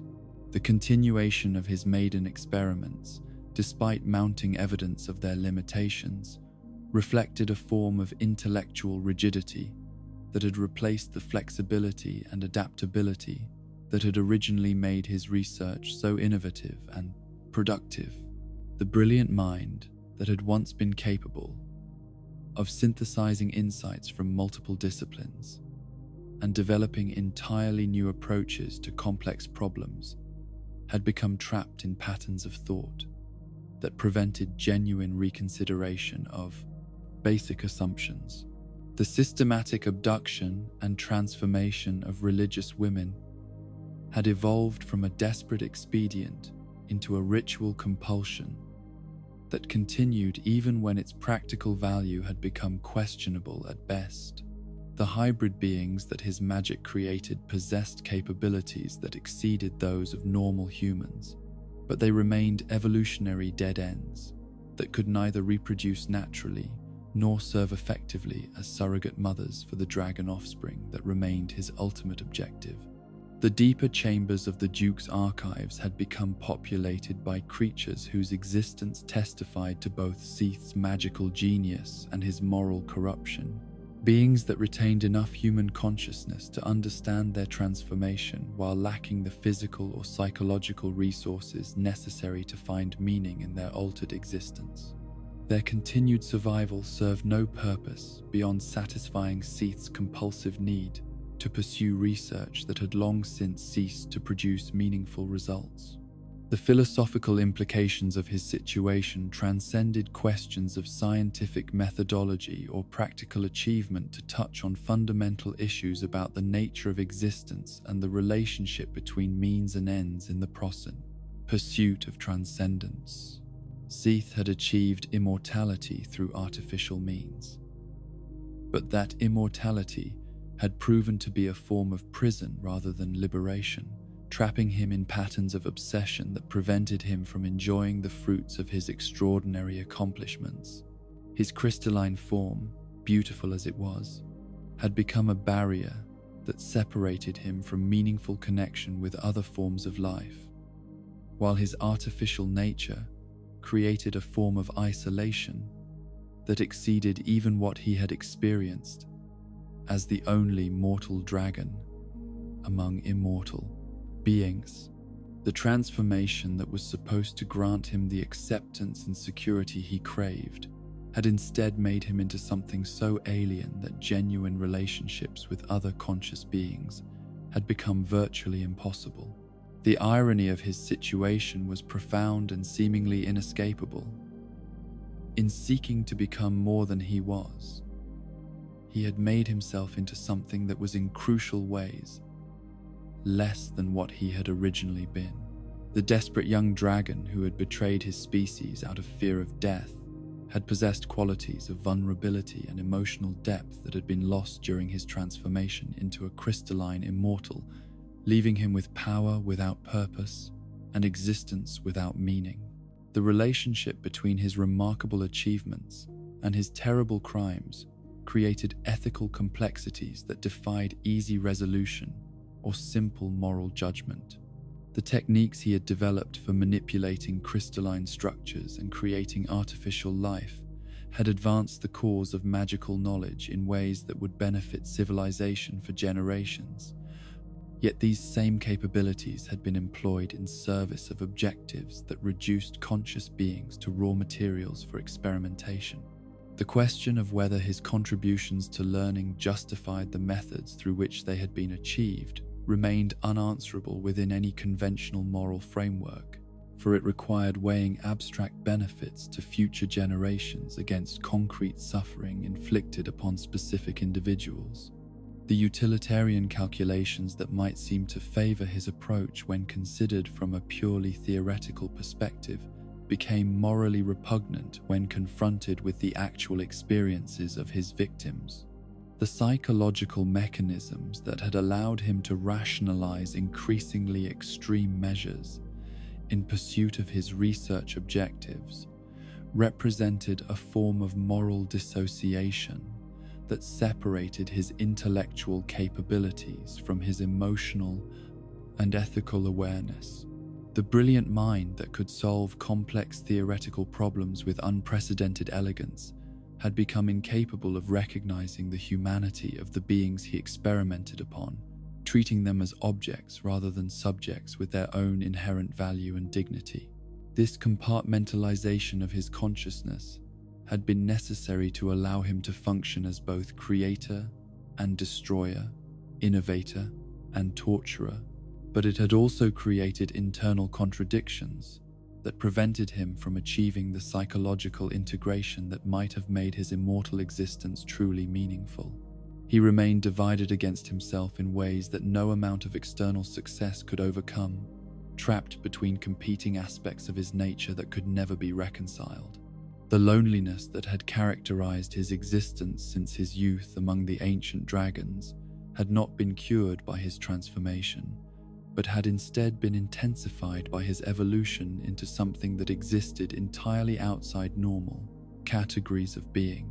His artificial immortality had granted him eternal existence while denying him the possibility of genuine companionship with creatures who could understand and appreciate his true nature.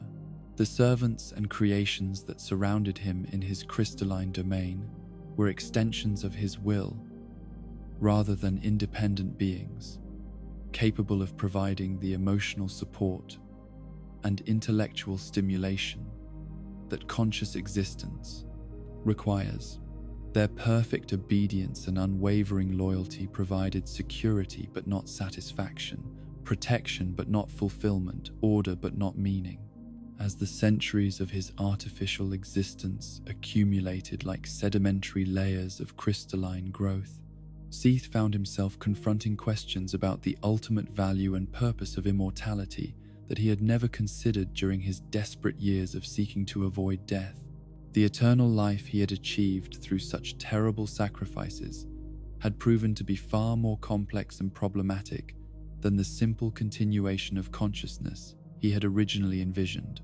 The awareness that his immortality might extend indefinitely into a future that offered no prospect of genuine change or growth created a form of existential terror that exceeded even the fear of death that had originally motivated his betrayal of his species.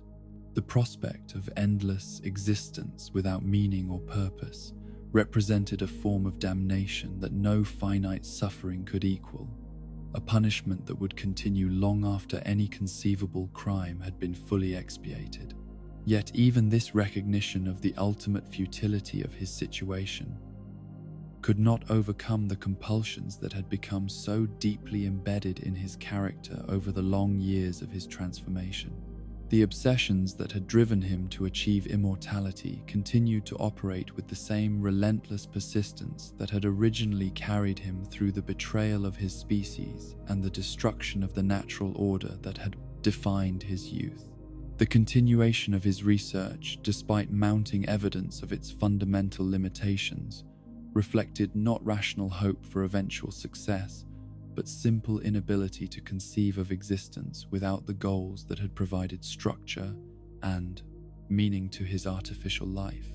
The experiments that had once represented desperate attempts to solve pressing problems had evolved into ritualistic behaviors that served no purpose beyond maintaining psychological patterns that had become essential to his sense of identity. The tragedy of Seath the Scaleless lay not in his failure to achieve his objectives, but in his success at accomplishing goals that had proven to be fundamentally empty once attained. He had transcended mortality without discovering what might make immortality worthwhile, had gained infinite power without finding purposes worthy of such capabilities, had achieved perfect security without uncovering what might be worth protecting through such elaborate defenses. His crystalline form continued to gleam with reflected light in the depths of his cave, beautiful and terrible in its alien perfection, while his mind pursued objectives that had long since ceased to provide genuine satisfaction or meaningful direction. The lonely dragon had achieved everything he had ever consciously desired. Yet he remained as fundamentally incomplete and spiritually impoverished as he had been during his earliest days of desperate seeking. The ultimate paradox of his existence was that in seeking to become eternal, he had made himself into something that was essentially static, frozen in patterns of thought and behavior that prevented the growth and change that might have made his immortality a blessing rather than a curse. He had achieved transcendence of a sort, but it was a form of transcendence that led nowhere beyond itself, offering no possibility for further development or deeper understanding. In the end, the story of Seath the Scaleless serves as a meditation on the dangers of pursuing transcendence through means that deny the very qualities that make existence meaningful in the first place. His crystalline immortality represents a form of perfect preservation that maintains the form of life while destroying its essential spirit, creating a monument to ambition that had lost sight of its original purposes. The scaleless dragon had sought to become more than mortal, and in achieving that goal, he had discovered that mere continuation of existence was insufficient to provide the fulfillment that conscious beings require to find meaning in their circumstances. His tale stands as a warning about the difference between achieving one's desires and discovering what is truly worth desiring, between gaining what one thinks one wants and understanding what one actually needs to become genuinely whole.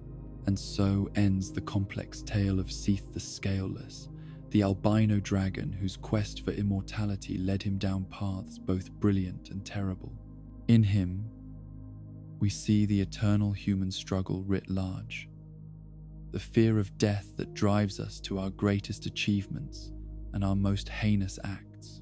Seath achieved his immortality, mastered the secrets of crystal and sorcery, and may have even succeeded in creating new ancient dragons.